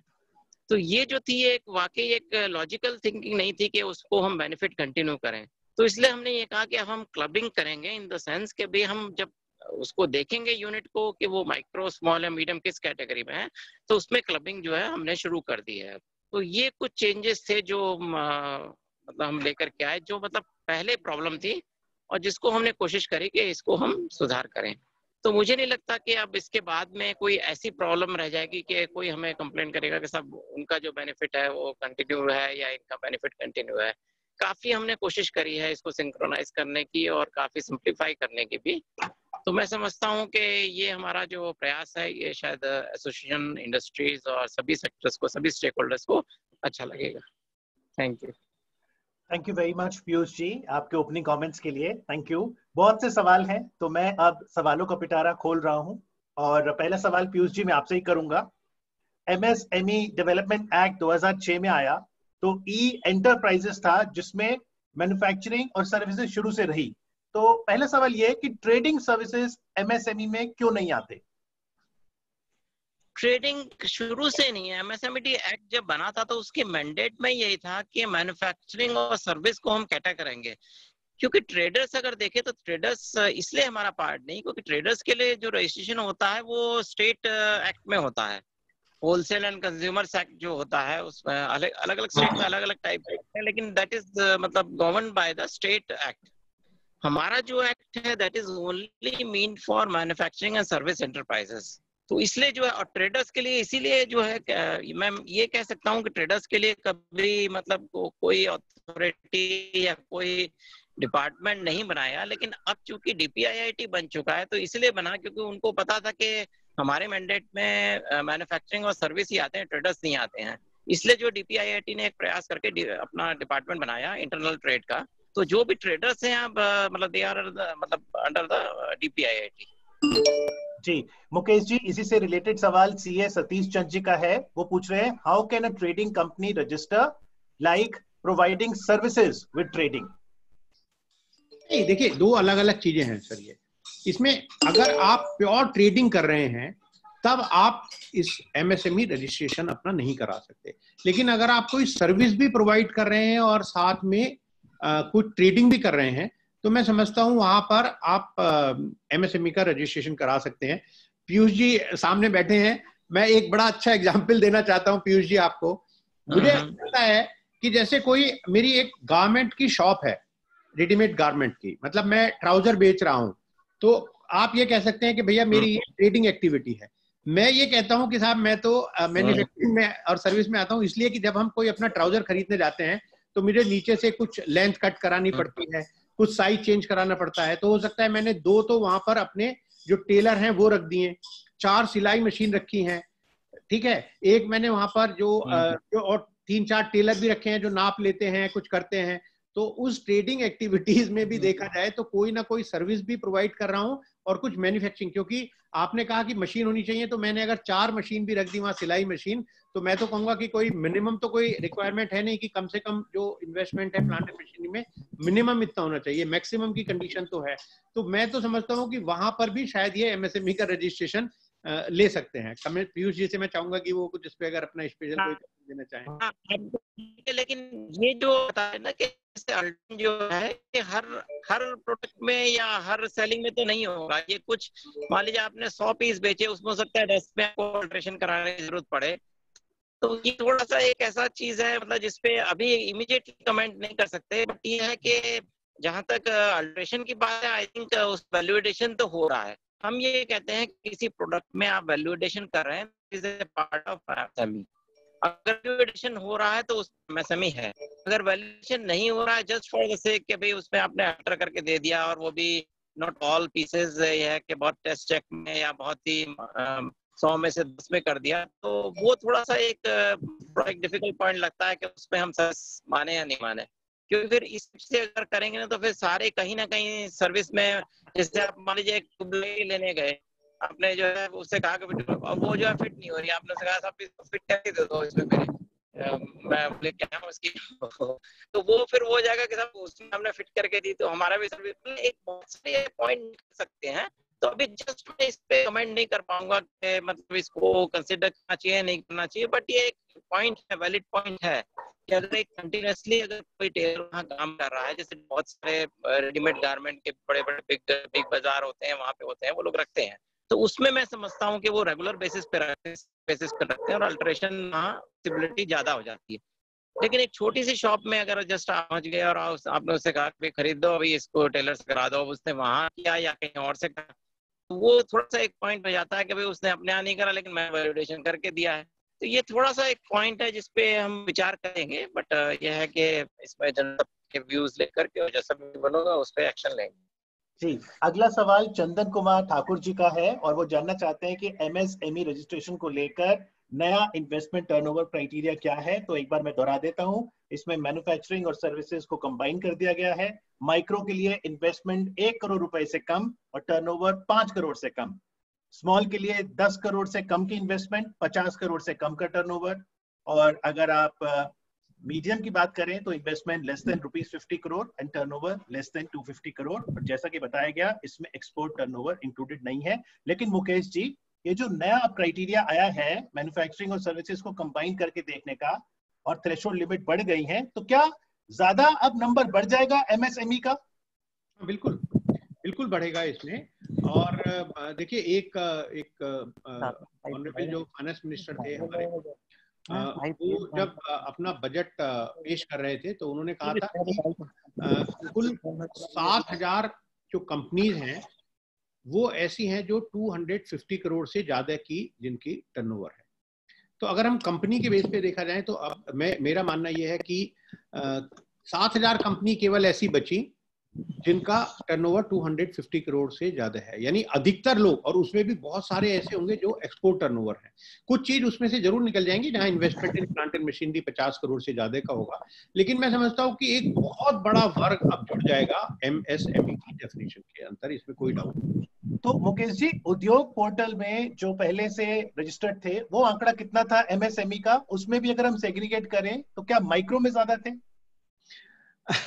ये बड़ा कठिन सवाल है, क्योंकि जब भी मैं सुनता हूं, और मैं इसके लिए कई बार पूछ भी चुका हूं, पीयूष जी को भी मैं चाहूंगा इसमें कुछ जरूर जवाब दें। देखिए, जो बात होती है वो बात होती है हमेशा कि 6 करोड़ से ज्यादा जो यूनिट्स हैं वो एमएसएमई कैटेगरी में हैं, 11 करोड़ से ज्यादा लोग यहाँ पर जॉब में हैं इस एमएसएमई सेक्टर के अंतर्गत। लेकिन ये तो शायद पीयूष सर ही बता पाएंगे कि वो 6 करोड़ यूनिट जो बताते हैं रजिस्ट्रेशन है एमएसएमई में, उसमें से कितने लोग यहाँ रजिस्टर्ड हैं इस उद्योग आधार रजिस्ट्रेशन जो पहले चलता था। और उसमें अगर ऐसा है कि हमने 2015 में जो है यूएम शुरू किया था, और हमने फ्री ऑफ कॉस्ट और इसको ईज ऑफ डूइंग बिजनेस में किया था। और उसके बाद में भी मतलब अभी देखिए कि हम ये मानते हैं कि 6.25 करोड़ जो है एमएसएमई यूनिट हैं देश में, जिसमें से केवल अब तक 30 जून तक भी कह दीजिए तो 1 करोड़ ने ही रजिस्ट्रेशन किया है इस पोर्टल पे, यानी यूएम जो है 1 करोड़ लोगों ने ही लिया है। जबकि हमने सबको ईमेल भेजी और अपनी तरफ से फील्ड लेवल पे भी काफी प्रयास किया कि भाई यूएम पे ले लीजिए। हमने कुछ जगह ये भी कंपलसरी कर दिया कि अगर आपको एमएसएमई की किसी भी स्कीम का बेनिफिट लेना तो यूएम इज ए मस्ट। फिर भी जो है आज की डेट में जो रजिस्ट्रेशन है सिर्फ 1 करोड़ का ही है। ठीक, तो पीयूष जी, टोटल आंकड़ा एमएसएमई का 6.25 करोड़ 6.25 करोड़, जिसमें से आपने कहा उद्योग पोर्टल में 1 करोड़ से ज्यादा रजिस्टर हो गए थे। अब जो नया प्रोसेस आया है 1 जुलाई से उद्यम में रजिस्ट्रेशन करने का, क्या आप आग्रह कर रहे हैं कि हर एक ये 1 करोड़ जो है ये सभी उद्यम में दोबारा रजिस्टर करें? हाँ बिल्कुल, हम एक्सपेक्ट करते हैं, क्योंकि 1 अप्रैल 2021 से यूएम इज उद्यम आधार रजिस्ट्रेशन इज मस्ट। वो पहले के सारे इनवैलिड हो जाएंगे, तो इसलिए जो है ये जरूरी है कि हर एक जो है अपने आप को रजिस्ट्रेशन करे ताकि एमएसएमई का बेनिफिट वो ले सके। तो मुकेश जी, 1 अप्रैल 2021 ये महत्वपूर्ण तारीख है, उससे पहले हम जरूर उद्यम में अपना रजिस्ट्रेशन करवा लें। जी देखिए, मैं बताता हूँ आपको, जैसे अभी बताया पीयूष जी ने कि भाई 6.25 करोड़ यूनिट्स हैं एमएसएमई के अंतर्गत, पहले थी, मतलब अभी तो वो आंकड़ा शायद मैं समझता हूँ काफी बढ़ जाएगा, लेकिन उसमें से 1 करोड़ से भी कम लोगों ने अपना रजिस्ट्रेशन कराया था। इसका रीजन हमें समझना होगा पहले कि क्या रीजन है। कि जब फ्री ऑफ कॉस्ट एक चीज मिल रही है, फ्री में तो टॉफी भी मिलती है तो हम दौड़ के ले लेते हैं। यहाँ सरकार एक रजिस्ट्रेशन दे रही है फ्री में, ऑनलाइन दे रही है, कहीं आपको किसी ऑफिस में नहीं जाना, फिर 6 करोड़ में से कुल 1 करोड़, यानी लगभग 20% भी लोग नहीं आ पाए इस रजिस्ट्रेशन को करने के लिए। इसका रीजन बड़ा सिंपल है कि ये एमएसएमई रजिस्ट्रेशन कोई मैंडेटरी रजिस्ट्रेशन नहीं है। जैसे हमें बिजनेस शुरू करने के लिए होता है कि भाई आपको पैन रजिस्ट्रेशन लेना है, आपको जीएसटी का रजिस्ट्रेशन लेना है, आपको कोई कंपनी का सिन नंबर लेना है, ऐसा एक तो ये मैंडेटरी कंडीशन नहीं है। ये जो रजिस्ट्रेशन है वो उन लोगों के लिए है कि अगर आप चाहते हैं, जैसे पीयूष जी ने बताया कि भाई अगर आपको कोई बेनिफिट लेने हैं एमएसएमई मिनिस्ट्री के या किसी और भी, आरबीआई के भी बहुत सारी ऐसी स्कीम्स हैं जहां पर आपको अगर उसका बेनिफिट लेना है, तब आपके पास ये उद्योग आधार मेमोरेंडम होना चाहिए था, जो पहले जिसको हम यूएम बोलते थे। बहुत सारी ऐसी एमएसएमई हैं जिनको जानकारी नहीं है कि भाई उनके लिए क्या स्कीम्स हैं, MSME ministry, reserve Bank of India या और बहुत सारी जो भी मिनिस्ट्री हैं उनकी, या वो उसका फायदा समझते हैं कि हमें इसका कोई फायदा नहीं है। जैसे तो वो लोग शायद ये सोचते हैं कि यार हम एक और रजिस्ट्रेशन ले लेंगे तो कहीं ये सरकार एक और हमारे पीछे कोई इंस्पेक्टर ना लगा दें हमें कुछ ये इसको देखने के लिए, जो बिल्कुल भी नहीं है, जिसको मैं कंफर्म कर रहा हूं कि वो बिल्कुल भी नहीं है। मिनिस्ट्री की तरफ से ऐसा कोई यहाँ पर इंस्पेक्शन नहीं होता है इस एमएसएमई मिनिस्ट्री की तरफ से। जब तक कोई बहुत ही बड़ी कंप्लेंट उनके पास ना आ जाए तब तक ऐसा कोई इंस्पेक्शन वो नहीं करते हैं।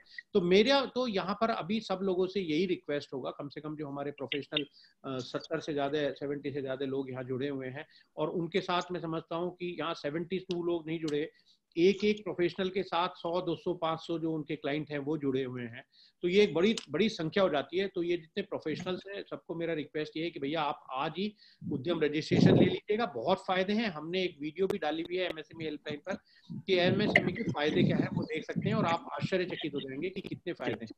और अपने आपके जो क्लाइंट है उनका भी आप लीजिए, उद्यम रजिस्ट्रेशन आप करवा दीजिए। जी, और इस सेशन में भी हम आपको जरूर बताएंगे फायदे क्या हैं रजिस्ट्रेशन के, और खासतौर पे कोविड-19 के चलते जो स्कीम्स हैं उसका लाभ भी आप कैसे पा सकते हैं यदि आप उद्यम रजिस्ट्रेशन कराते हैं। लेकिन पीयूष जी, अगला सवाल अविनाश पांडे का है। ये पूछ रहे हैं कि अगर मैं उद्यम में रजिस्ट्रेशन कराता हूं तो क्या मुझे NSIC में भी रजिस्ट्रेशन कराना है?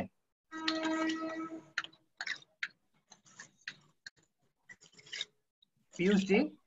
हाँ बताइए। NSIC, हाँ NSIC में रजिस्ट्रेशन की जरूरत नहीं है। NSIC में जो अपनी स्कीम्स हैं उनके लिए ही वो कहते हैं कि रजिस्ट्रेशन कराइए। जैसे मतलब जो प्रोसीजर यूएम में फॉलो हो रहा था वही अब भी होगा, उसमें कोई चेंज नहीं किया हमने जी।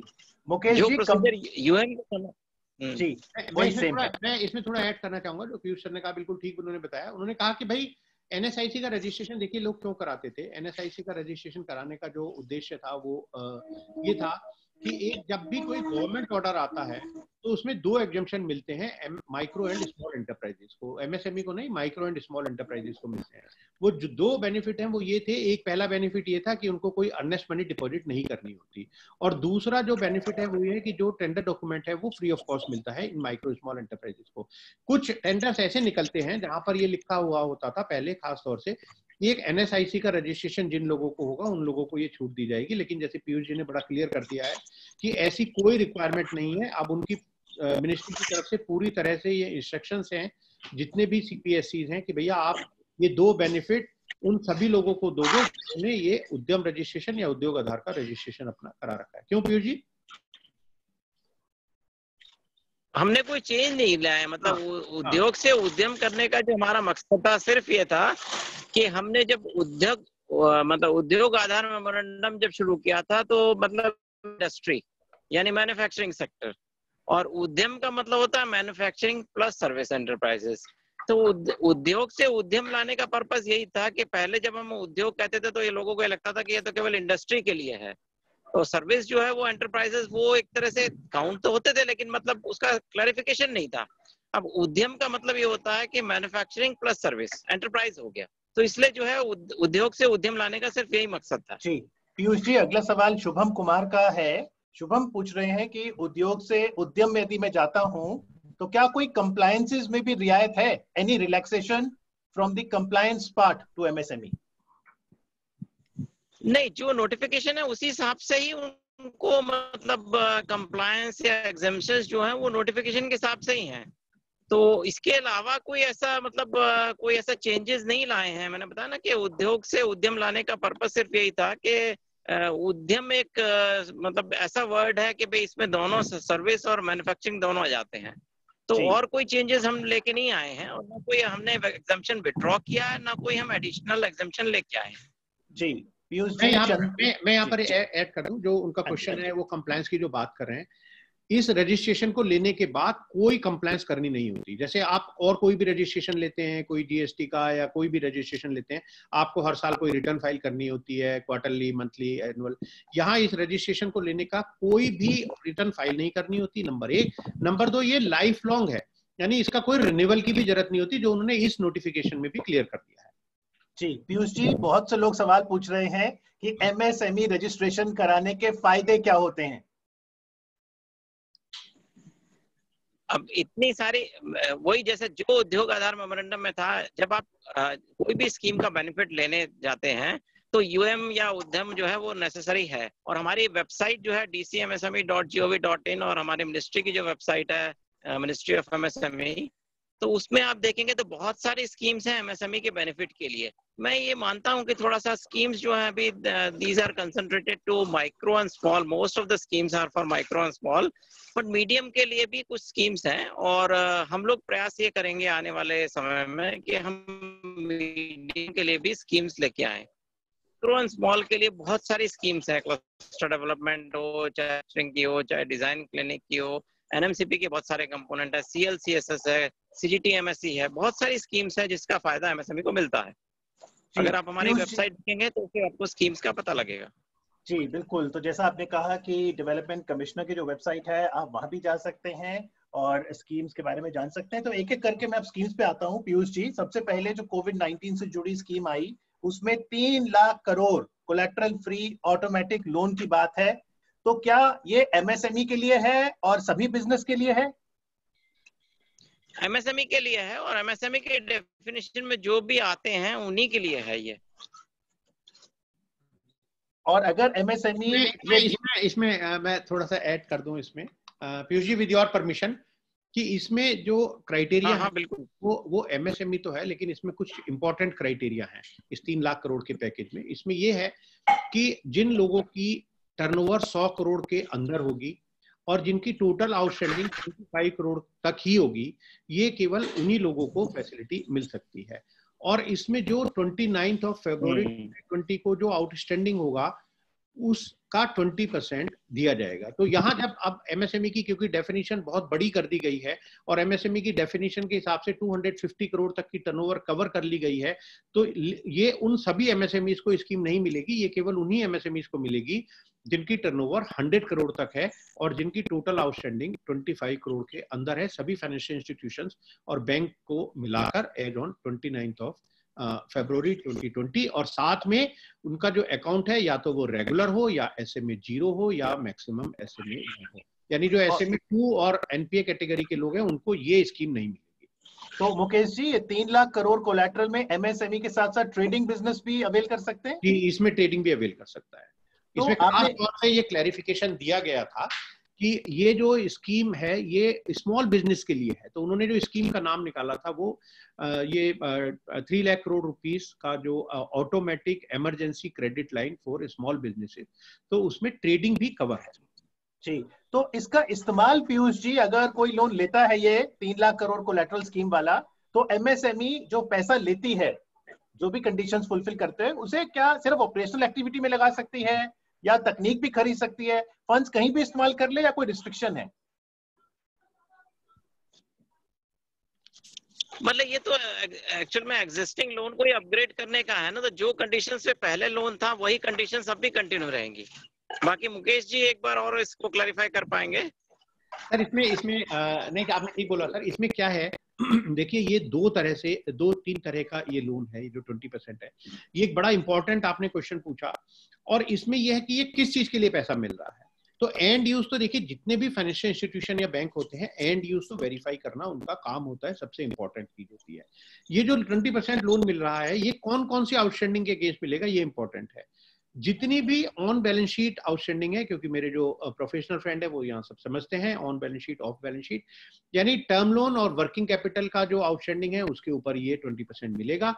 लेकिन जो बैंक गारंटी है और एलसीज हैं उनके ऊपर ये 20% नहीं मिलेगा। जो पैसा है वो नेचुरली, क्योंकि कोई एडिशनल एसेट इससे क्रिएट नहीं होने जा रही है, ये पैसा बेसिकली जो यूज होगा वो वर्किंग कैपिटल के लिए ही यूज होगा।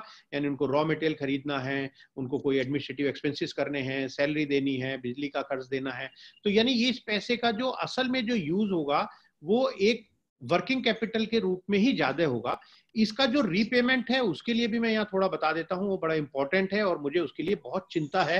मैं बहुत सारे फोरम पे, इवन मिनिस्टर जो एमएसएमई है उनसे भी हमने एक मीटिंग की थी अभी रिसेंटली, उनसे भी मैंने ये रिक्वेस्ट की है। इसका जो रीपेमेंट होगा वो टर्म लोन की शेप में होगा, यानी इसका 4 साल में रीपेमेंट करना होगा। पहला 1 साल मोरेटोरियम होगा और उसके बाद 3 साल में इसका पेमेंट करना होगा। मुझे ये बड़ा मुश्किल लगता है कि किसी लोन का कोई भी एंटरप्रेन्योर ऐसे कठिन समय में 3 साल में ब्याज सहित उसका कैसे पेमेंट करेंगे। तो इसके लिए हम रिक्वेस्ट कर रहे हैं कि इसका जरा रीपेमेंट पीरियड आप कुछ बढ़ा दीजिएगा।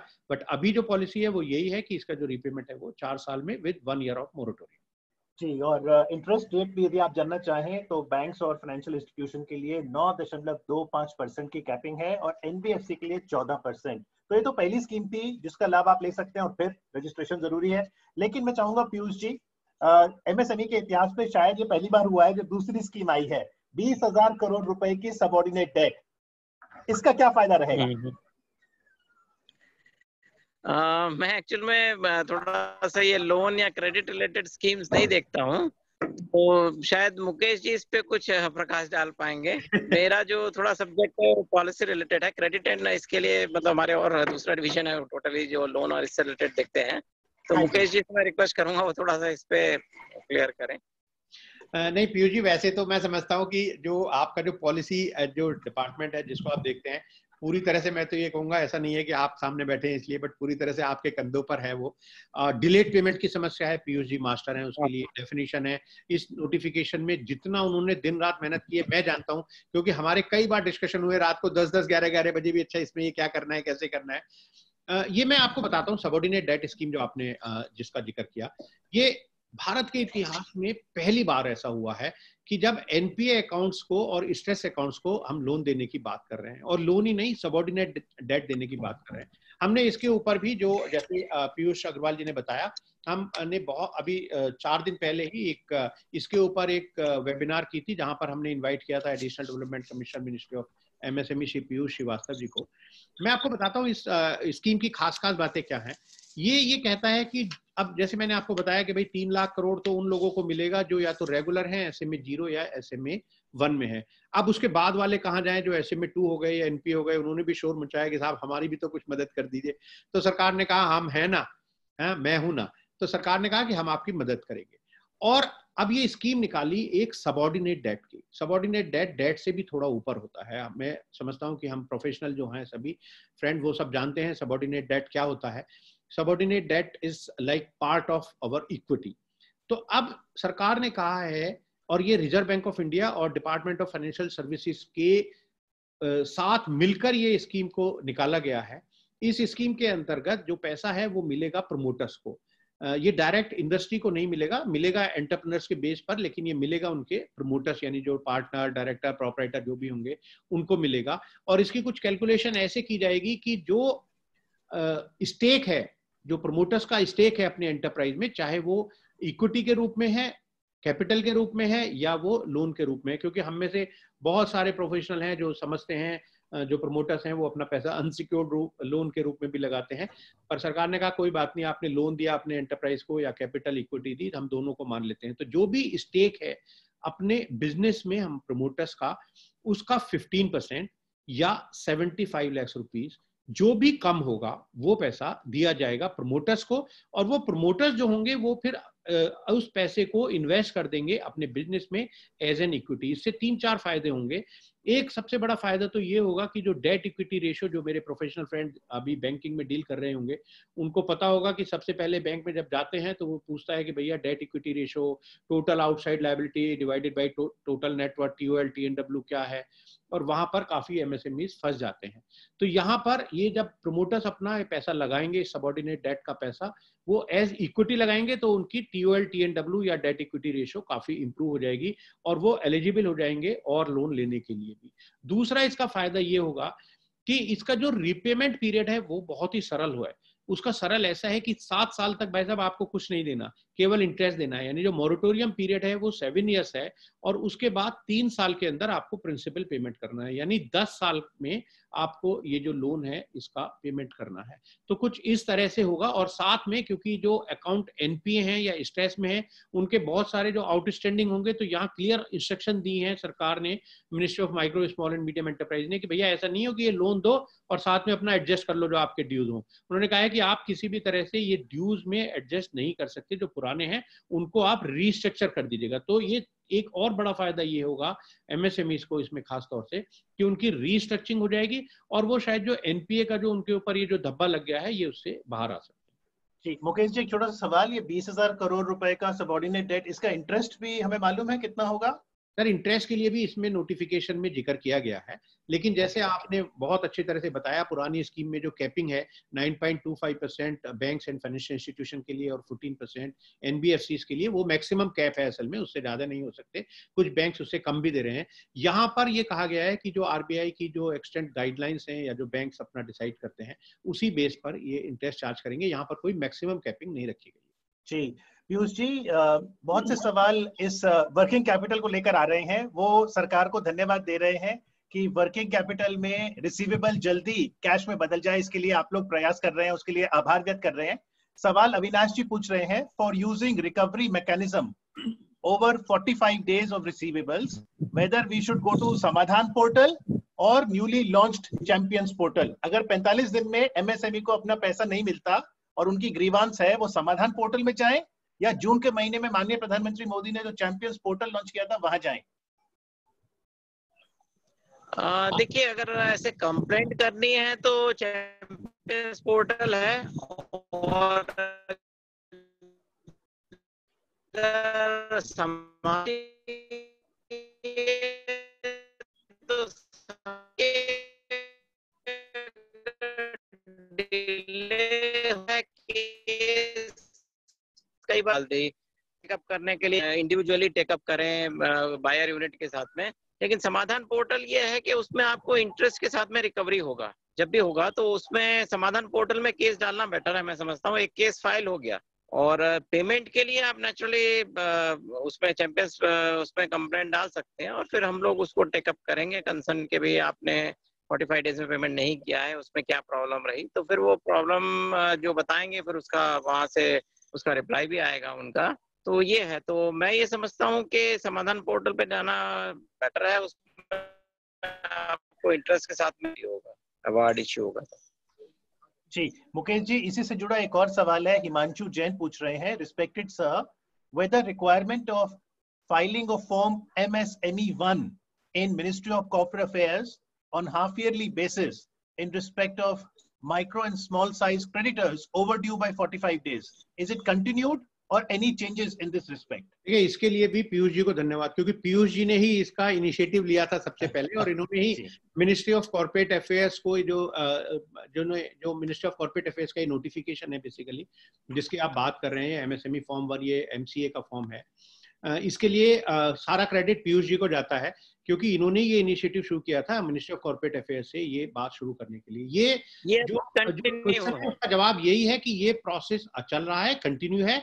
एवरी हाफ ईयरली 30 सितंबर तक का जो एमएसएमई फॉर्म 1 है वो 30 अक्टूबर तक, और 31 मार्च तक का जो एमएसएमई फॉर्म 1 है वो 30 अप्रैल तक सबमिट करना कंपलसरी है, जितने भी कॉर्पोरेट्स हैं उन सबको। पीयूष जी, आप इसमें कुछ बताना चाहेंगे?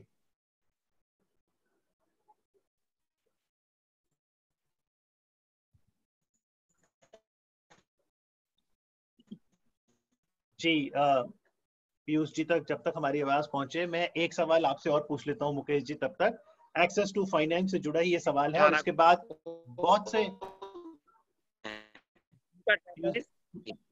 और सेकंड नोटिफिकेशन हमने इशू किया था 2/11/2018 में ही, तो उसमें हमने ये बोला था कि हाफ ईयरली रिटर्न जो है उनको फाइल कर, इस पे डायरेक्शंस जो है मिनिस्ट्री ऑफ कॉर्पोरेट अफेयर्स ने इशू करी थी। हमने तो सिर्फ एक नोटिफिकेशन इशू किया था, लेकिन फर्दर जो वो आरओसी से इशू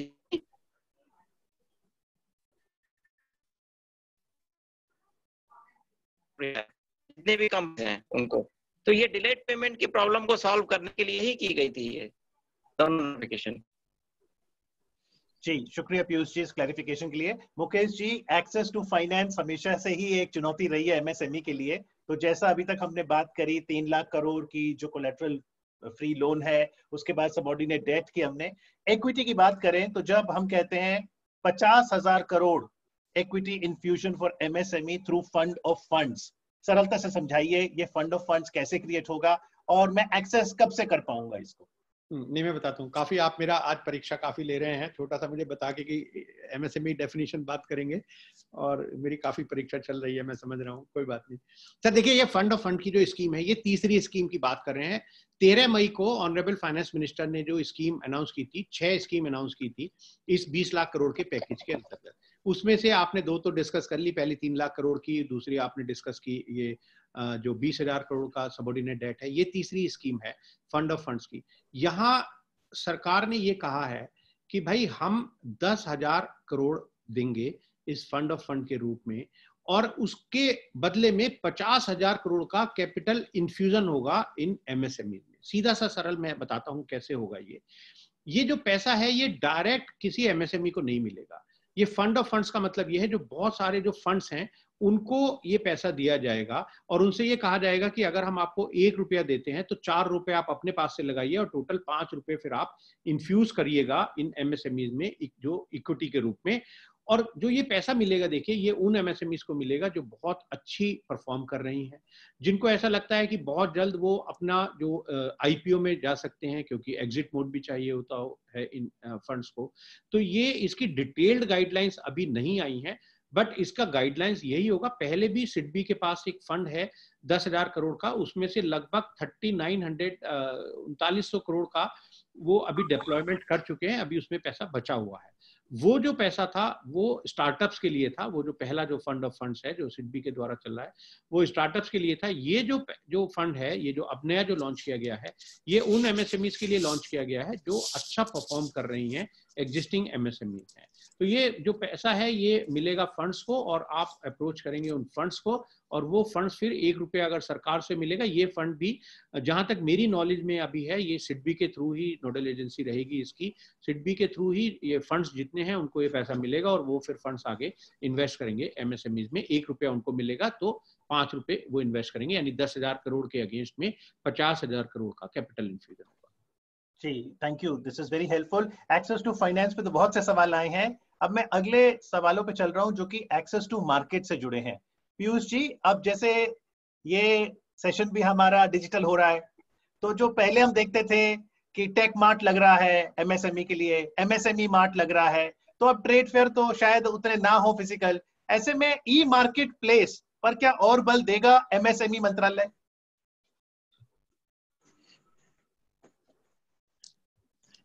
हेलो, हाँ जी पीयूष जी।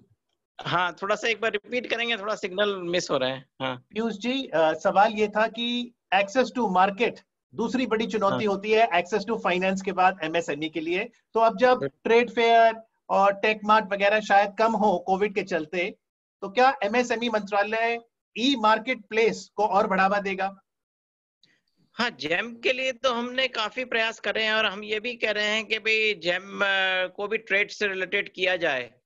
तो जेम जो पोर्टल है, ऑनलाइन पोर्टल है जिसपे मार्केटिंग के लिए मतलब एमएसएमईज के लिए सुविधा हो रही है, और इसी को हम जो है लिंक करने की कोशिश कर रहे हैं कि ये भी जो है ट्रेड से लिंक हो जाए। जी Mukesh ji, e market place is the way forward? बिल्कुल बिल्कुल 100%। देखिए अभी तो मैं आपको बताऊं अपना सिंपल शब्दों में, जैसे मैं एक बहुत ही सरल भाषा में बताऊं कि मैं अगर बाजार जाता हूं, मैं सामान लेने जाता हूं, तो वहां डर लगा रहता है कि यार अभी कोई सामान लिया तो सामान सबसे पहले तो टच करना है, पैसे देने हैं उसको। तो जो ये कोविड का डर है ये हमेशा सामान लेने में, पैसे देने में, दोनों में है। अगर मैं ये डिजिटल सामान मंगा लूं तो डिजिटल में ना तो पैसे देने में मुझे कोई डर है क्योंकि वो तो हमने डिजिटली ट्रांसफर कर दिए। जो सामान आया उसको भी हम बाहर रखवा सकते हैं, उसको हम 1 दिन तक रख सकते हैं, उसके बाद यूज कर सकते हैं, वहां तो हमें सामान लेना पड़ेगा दुकानदार से। तो आने वाला समय, जैसे मैं तो ऐसे समझता हूँ, और मेरी काफी लोगों से बात होती है, ये जो हमने वेबिनार अभी शुरू किए हैं या जो ये डिजिटल मीटिंग शुरू की है, मैं ऐसे समझता हूँ कि आगे आने वाले समय में हमें फेस टू फेस मिलने की बहुत ज्यादा जरूरत नहीं बचेगी। शायद इसलिए नहीं बचेगी क्योंकि उससे जो बचत है आप देखिए कितनी है, ऑफिस के खर्चे कितने बच रहे हैं, हम पॉल्यूशन से कितने बच रहे हैं, साथ में जो हमारा जो हम ट्रैफिक में फंसे रहते थे हम उससे कितने फंस रहे हैं, टाइम हमारा कितना बच रहा है। मैं ऐसे समझता हूँ बात करें डिजिटली, आमने सामने बैठ के। मुझे ऐसा लग रहा है कि मैं अमित जी से और पीयूष जी से बिल्कुल सामने बात कर रहा हूँ। जो हमें डॉक्यूमेंट चाहिए वो डॉक्यूमेंट हम मेल के द्वारा ले सकते हैं, हम किसी और फॉर्म, किसी और डिजिटल फॉर्म में हम अपलोड कर सकते हैं क्लाउड के थ्रू, अगर कोई बड़ा डॉक्यूमेंट है। तो मैं समझता हूँ जो डिजिटल जितने भी एमएसएमईज हैं, मैं सबको यही यहाँ पर एडवाइस करना चाहूंगा कि please try to convert yourself as far as possible into the digital mode. जितना आप टेक्नोलॉजी अपग्रेडेशन में इस समय अपना जो इन्वेस्टमेंट कर लेंगे, जो ध्यान दे लेंगे, वो आपको आने वाले समय में आपको बहुत फायदा देने वाला है। आने वाला समय बहुत अच्छा आने वाला है। जी मुकेश जी, एक और सवाल पूछा है व्यूअर ने। Sometimes bankers still ask for collateral even providing them MSME certificate, so even if I provide MSME certificate bankers still ask for collateral. जी कौन साहब पूछ रहे हैं, जरा नाम बताइए उन साहब का मुझे। सीए सतीश चंद जी। सतीश जी नमस्कार, आपको मेरा हाथ जोड़ के भाई प्रणाम है आपको, आपने सवाल बड़ा अच्छा पूछा है। सतीश जी, एमएसएमई का सर्टिफिकेट कोई कोलेटरल सिक्योरिटी है क्या? कोई अगर लोन दे रहा है बैंक, देखिए वो पैसा लोन कहाँ से आया, वो लोन उनके पास, बैंक के पास, वो तो पब्लिक मनी है, हमारा पैसा है। ये बैंक का पूरा प्रोरोगेटिव है। बहुत सारी, जैसे आप स्कीम की बात कर रहे थे, स्कीम है, एक खास स्कीम है कोलेटरल फ्री लोन की है, 2 करोड़ रुपए तक जहाँ सीडीटी एसएमई में लोन मिलता है। लेकिन ये फिर भी बैंक का अपना पूरा राइट है कि वो कोलेटरल फ्री, मैं भी बैंक में डायरेक्टर के पद पर रह चुका हूँ, ये हमें जो अपना रिस्क असेसमेंट है वो तो करना है। ऐसा नहीं है कि एमएसएमई सर्टिफिकेट लेके गए और कहा जी लो बिना कोलेटरल सिक्योरिटी के मुझे आप लोन दे दो। एमएसएमई का सर्टिफिकेट, आपको कोई ऐसा सर्टिफिकेट नहीं है कि आपको बिना सिक्योरिटी के पैसा मिल जाएगा। हाँ, एक स्कीम है जरूर, सीडीटी एसएमई करके स्कीम है, और भी कई स्कीम है जहां पर आपको कोलेटरल फ्री लोन मिल सकता है, लेकिन वो बैंक का असेसमेंट अपना करना पड़ेगा। आपका जो प्रोजेक्ट है उसकी वायबिलिटी, जो प्रोमोटर्स का एक्सपीरियंस है वो, ये और बहुत सारे फैक्टर्स जो हैं वो ज्यादा इंपॉर्टेंट हैं बैंक के लिए ये डिसाइड करने के लिए कि हमें इनको कोलेटरल फ्री देना है या कोई सिक्योरिटी लेनी है। मुकेश जी, सीजीटी एमएसएमई क्योंकि माइक्रो और स्मॉल के लिए है, मीडियम के लिए नहीं है, लेकिन अब जब 1 जुलाई से नई परिभाषा आ गई तो आपको लगता है सीजीटी एमएसएमई का भी दायरा बढ़ जाएगा? नहीं, वो रहेगा। तो अभी देखिए वो जो स्कीम है वो माइक्रो, उसका पूरा नाम है credit guarantee trust for micro and small enterprises, right, CGT MSc ये नाम है उसका। तो वो जो सीजीटी एमएससी है वो मिलेगा तो माइक्रो एंड स्मॉल को, लेकिन हाँ ज्यादा यूनिट्स उसमें आ जाएंगी क्योंकि जो इन्वेस्टमेंट है उसकी लिमिट बढ़ गई है और टर्नओवर तो एक एडिशनल फीचर उसमें आ गया है। तो पर इन्वेस्टमेंट क्योंकि बढ़ गया है, जो थ्रेशोल्ड लिमिट है प्लांट एंड मशीनरी के लिए, तो नेचुरली ज्यादा यूनिट्स आप शायद इसका फायदा ले सकती है। जी, आप दोनों से मेरा सवाल, पीयूष जी आपसे पूछूंगा पहले, कि सवाल अमित कुमार अग्रवाल पूछ रहे हैं, it is very difficult to check whether any creditor is MSME or not. Is there any portal where I can check whether the creditor is registered as MSME or not?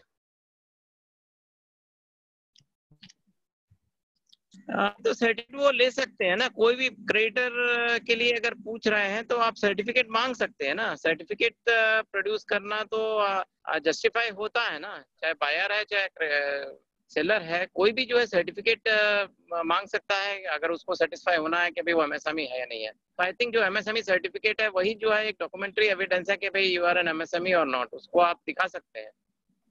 Ji, Mukesh ji, is it easy then to identify whether the creditor is MSME और not? मैं बताता हूँ इसमें। देखिए ये पहले तो एक जो पीयूष जी ने कहा था और आपने एक सवाल पूछा था, उसी से में इस सवाल का जवाब है कि 6.25 करोड़ यूनिट्स में से केवल 1 करोड़ ही रजिस्टर्ड हैं। तो इसका मतलब बिल्कुल साफ है कि हम ये तो पता चला ही नहीं सकते। और ऐसा जो पोर्टल है, जो ये उद्योग आधार या जो उद्यम रजिस्ट्रेशन है, वहां पर जिस तरह से मिनिस्ट्री ऑफ, जो मैं समझता हूं कि जो ये पार्टिसिपेंट है क्योंकि चार्टर्ड अकाउंटेंट है, वो समझते हैं कि मिनिस्ट्री ऑफ कॉर्पोरेट अफेयर्स की साइट पर जाकर हम किसी भी कंपनी के बारे में कोई भी डिटेल हम ले सकते हैं।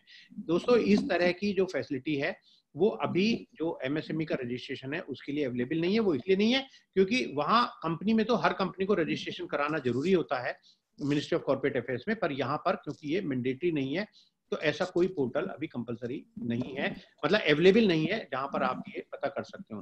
लेकिन मैं आपको बताऊं एक खास बात, यहाँ पर आपने एक एमएसएमई फॉर्म नंबर 1 का जिक्र किया था। तो अभी क्या हो गया है, एक एमएसएमई एक्ट में एक और बहुत अच्छी स्कीम है जो खास तौर से जो अवेलेबल है, जिसके लिए अभी आपने पूछा भी था कि भाई एमएससी में जाएं या चैंपियन पोर्टल के ऊपर चले जाएं। डिलेड पेमेंट के ऊपर कुछ सेक्शंस हैं एमएसएमई एक्ट में जहां वो ये कहते हैं कि अगर 45 डेज में पेमेंट नहीं किया तो इंटरेस्ट देना पड़ेगा फॉर द पीरियड 45 डेज से बाद जितने दिन में पेमेंट करते हैं। और वो जो इंटरेस्ट है that is 3 times of the bank rate, जो आरबीआई का रेट होता है उसका 3 गुना है ये। और ये इसमें मंथली जो कंपाउंडिंग है इंटरेस्ट की वो होती है।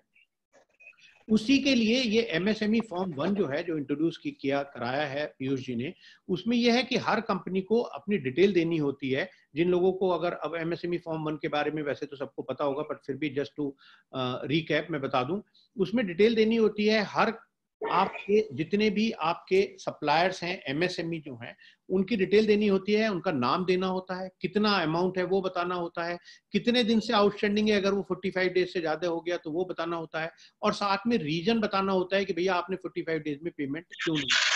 अब क्योंकि जब ये बताना है तो जो अब जितने भी कॉर्पोरेट्स हैं उनके लिए ये कंपलसरी हो गया कि पहले उनको पता तो हो कि उनके कौन कौन से सप्लायर एमएसएमई है। शायद जो क्वेश्चन का जो बेसिक है वो मैं समझता हूँ यही है कि वो जानना चाहते हैं कि भैया हम एमएसएमई फॉर्म 1 जब भरें तो हम कैसे डिसाइड करें या कैसे पता करें कि भैया वो जो हमारा सप्लायर है वो एमएसएमई है या नहीं, उसका नाम इस फॉर्म में लिखना है या नहीं।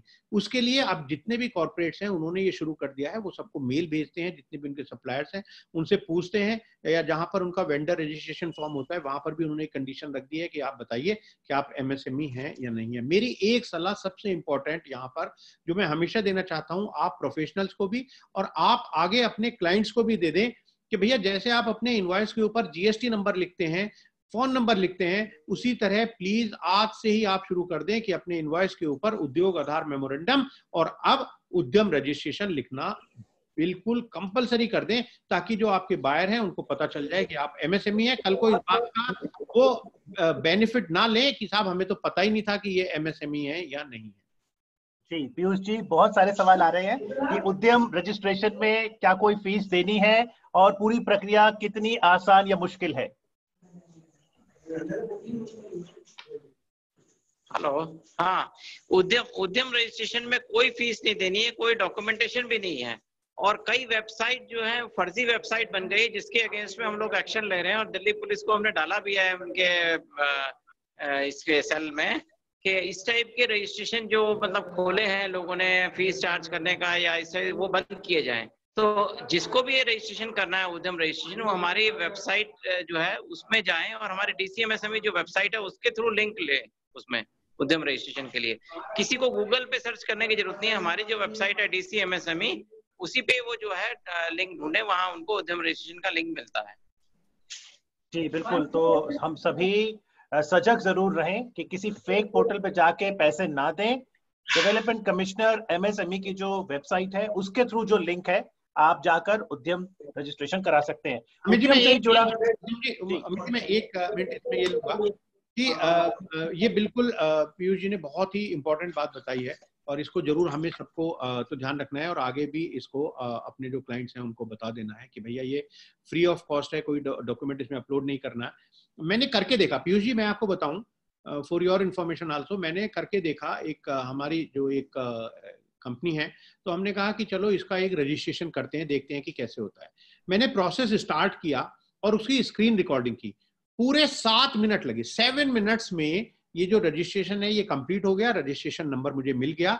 मैंने सबकी इंफॉर्मेशन के लिए तुरंत इस पर एक वीडियो बनाई और आज अभी 1 घंटा पहले मैंने वो पोस्ट कर दी अपने MSME हेल्पलाइन यूट्यूब चैनल पर कि भाई आप स्टेप बाय स्टेप आप कौन सा वेबसाइट पे जाइए, फिर पहले कॉलम में क्या पूछेगा, दूसरे कॉलम में क्या पूछेगा, वहां क्या लिखना है, क्या लिखना है, पूरा 7 मिनट का प्रोसेस। 7 मिनट में मैंने प्रोसेस कंप्लीट किया और मैं समझता हूँ 7 मिनट में ही आप भी कंप्लीट कर सकते हैं। अभी मैंने सेक्रेटरी को भी वो भेजी थी, सेक्रेटरी साहब का आपके बहुत ही एक सुंदर मुझे जवाब आया है, उसके लिए उन्होंने पूरा उसको सुना है। मैं समझता हूँ ये फ्री ऑफ कॉस्ट है और बिल्कुल बिना किसी डॉक्यूमेंट के है। तो ये बहुत बड़ा एक जो एक कदम उठाया गया है पीयूष जी के लिए, हमें मैं समझता हूँ एक बार जोरदार तालियों से उसके लिए धन्यवाद देना चाहिए।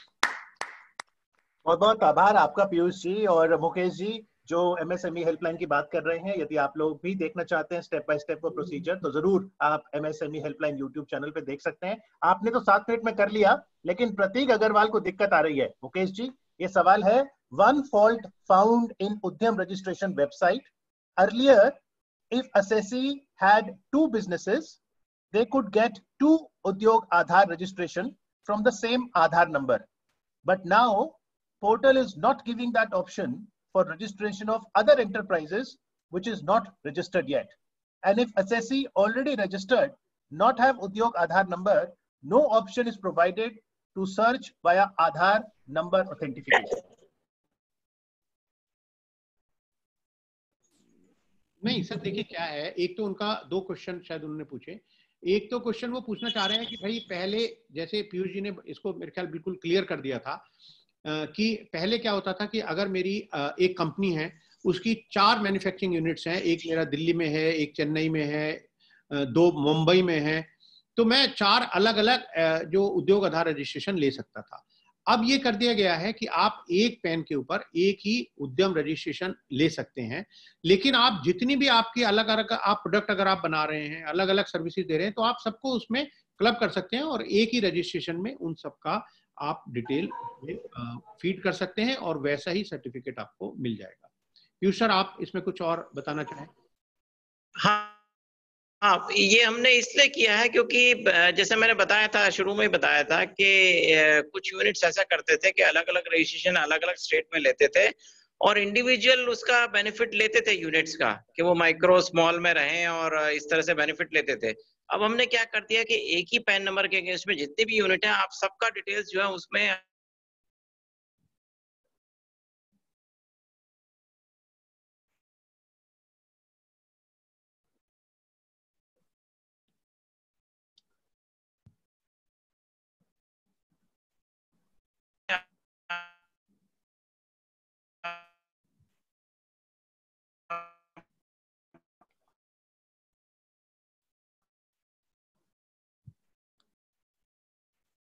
जी पीयूष जी, आपकी आवाज साफ साफ नहीं आ रही है जी। आप इसलिए हमने जो है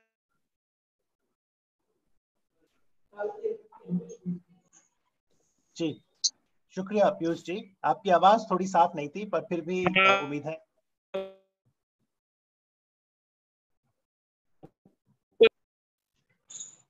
कुछ सिग्नल्स जो है प्रॉब्लम आ रही है यहाँ पे। हाँ जी, शुक्रिया आपके सवाल के लिए। एक सवाल इसी से जुड़ा सवाल है, अमित कुमार अग्रवाल है, वो पूछ रहे हैं, is it should we make it compulsory to mention उद्योग आधार number on bills letterhead by government? नहीं, देखिए, ये गवर्नमेंट की तरफ से अगर कंपलसरी होता ना, तो मैंने जैसे आपको पहले कहा कि मैंडेटरी तो आपको उद्योग आधार रजिस्ट्रेशन लेना ही कंपलसरी नहीं है।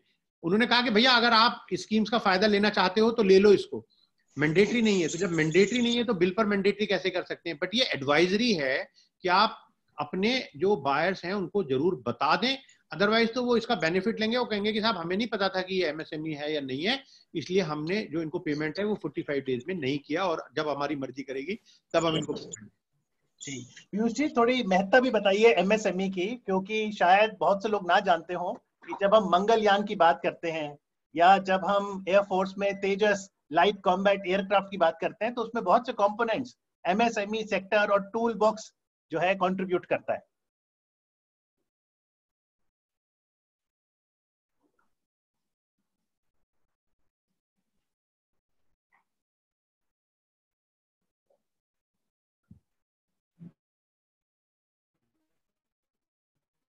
जी पीयूष जी, आपकी आवाज नहीं आ रही।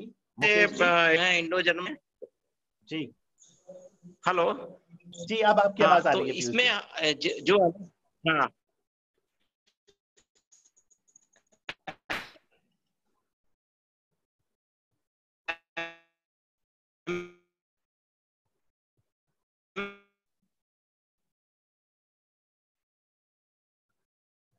पीयूष जी, सिग्नल्स नहीं आ रहे, फिर से एक बार।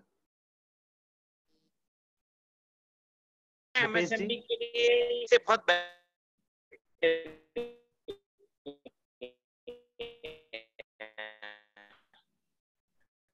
जी जी पीयूष जी, शुक्रिया, thank you. Mukesh ji, MSME की इंपॉर्टेंस और हम सबको समझनी होगी, समाज को। देखिए, एमएसएमई जो की, टूल भी है वो, हाँ पीयूष जी सर,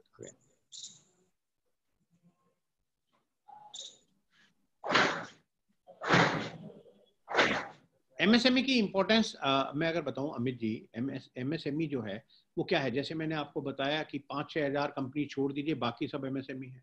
हम जब घर से निकलते हैं, मैं तो ऐसे सोचता हूं, क्योंकि मेरे दिल में हमेशा एमएसएमई बसता है, रात को सपने भी मैं ज्यादा एमएसएमई के देखता हूँ तो मैं जब घर से निकलता हूँ, मुझे लगता है कि जितने ठेले वाले हैं, रेडी वाले हैं, दुकान है, मतलब अगर जितनी छोटी छोटी फैक्ट्रीज हैं, जॉब वर्क जो कर रहे हैं, हर कोई एमएसएमई है। और इसकी इंपॉर्टेंस इसलिए, जो आपने बताया था अपने इनिशियल कमेंट्स में, आपने कहा था कि 6.25 करोड़ ये एमएसएमईज हैं, 11 करोड़ से ज्यादा एम्प्लॉयमेंट देती हैं, 30% का जीडीपी में कंट्रीब्यूशन है, लगभग 29% है, मैन्युफैक्चरिंग में कम है, 8-9% है, और सर्विस सेक्टर में लगभग 20% के करीब है। जहां 29% का जीडीपी में कंट्रीब्यूशन हो, एक एम्प्लॉयमेंट, अगर एक छोटी सी भी दुकान कोई खोलता है एक स्मॉल बिजनेस के रूप में, एक चाय की दुकान अगर आदमी खोलेगा, तो उसमें भी कम से कम 2 लोगों को एम्प्लॉय करेगा वो जरूर। तो ये इंपॉर्टेंस जो है वो एमएसएमई की, मैं समझता हूं कि किसी भी कंट्री के ग्रोथ में एमएसएमई एक महत्वपूर्ण भूमिका अदा करता है। और इंडिया के कॉन्टेक्स्ट में ये और ज्यादा बढ़ जाता है कि यहाँ एमएसएमई तो एक मैं समझता हूँ। और इसीलिए देखिए, जब प्रधानमंत्री जी ने अनाउंस किया कि भैया 20 लाख करोड़ का पैकेज अनाउंस करेंगे हम इस कोविड के लिए, फाइनेंस मिनिस्टर आई 13 मई को, सबसे पहला जब उन्होंने बहुत सारे अलग अलग जो ये अपने अनाउंस किए थे, सबसे पहला अनाउंसमेंट किसके लिए था अमित जी? वो था एमएसएमई के लिए, और 6 अनाउंसमेंट किए वो एमएसएमई के लिए, और सबसे पहला 13 मई को जो अनाउंसमेंट किए उन्होंने वो एमएसएमई सेक्टर्स के लिए। मैं समझता हूँ इसकी एक बहुत बड़ा एक इम्पोर्टेंट ये सेक्टर है एमएसएमई, जो हम सबके अंदर रचा बसा है। क्योंकि आप बताइए, जितने प्रोफेशनल्स हम चार्टर्ड अकाउंटेंट हैं, हम तो सब एमएसएमई है। आप इसकी इंपॉर्टेंस इसी से समझ लीजिए कि ये जो चार्टर्ड अकाउंटेंट है सारे ये एमएसएमई है। तो कितना इंपॉर्टेंट जो प्रोफेशन है वो एमएसएमई कैटेगरी में आता है। और खाली चार्टर्ड अकाउंटेंट नहीं, और जितने भी प्रोफेशनल्स हैं जो सर्विस प्रोवाइडर हैं वो सभी एमएसएमई कैटेगरी में आते हैं। तो ज्यादातर सीएस जो हैं आते हैं कैटेगरी में, वो कराते हैं फिर रजिस्टर बतौर एमएसएमई? तो हम तो सलाह दे रहे हैं कि भाई करा लीजिए, अगर नहीं कराते तो तभी तो वो 6 करोड़ वाली 6.25 करोड़ वाली फिगर केवल 1 करोड़ पे अटकी हुई है। करा लीजिए। बिल्कुल बिल्कुल। पीयूष जी, माननीय प्रधानमंत्री ने आत्मनिर्भर भारत में 5 पिलर्स की बात की थी: economy, infrastructure, technology driven system, demography और डिमांड। तो एमएसएमई तो चलिए काम अच्छा करे और उत्पादन करे, सेवाएं दे। आप बतौर कंज्यूमर मैं आपसे पूछूंगा, डिमांड को हम कैसे और बढ़ाएं?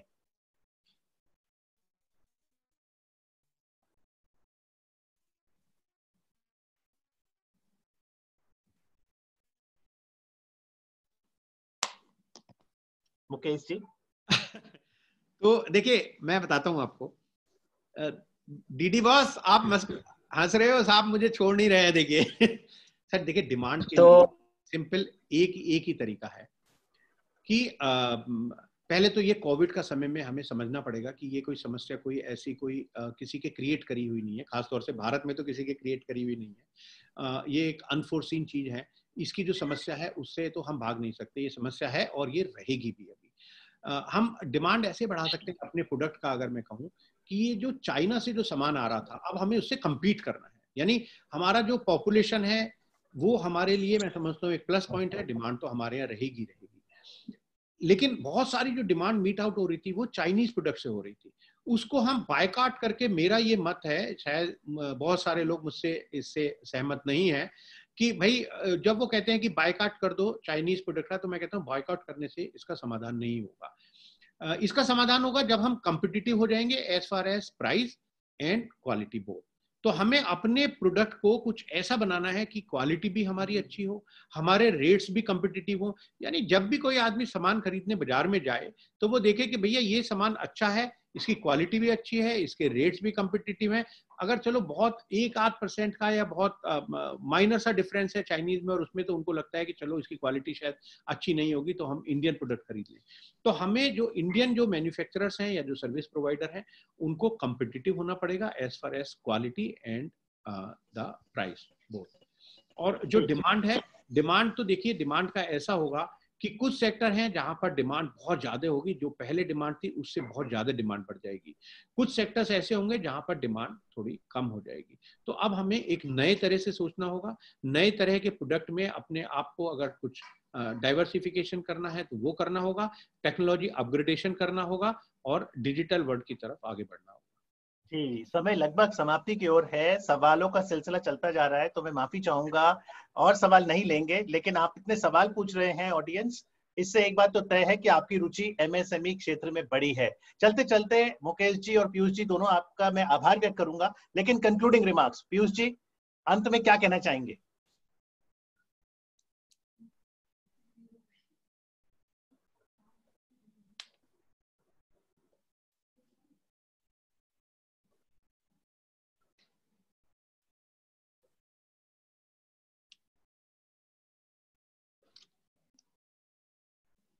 पीयूष जी, आपको मेरी आवाज आ रही है?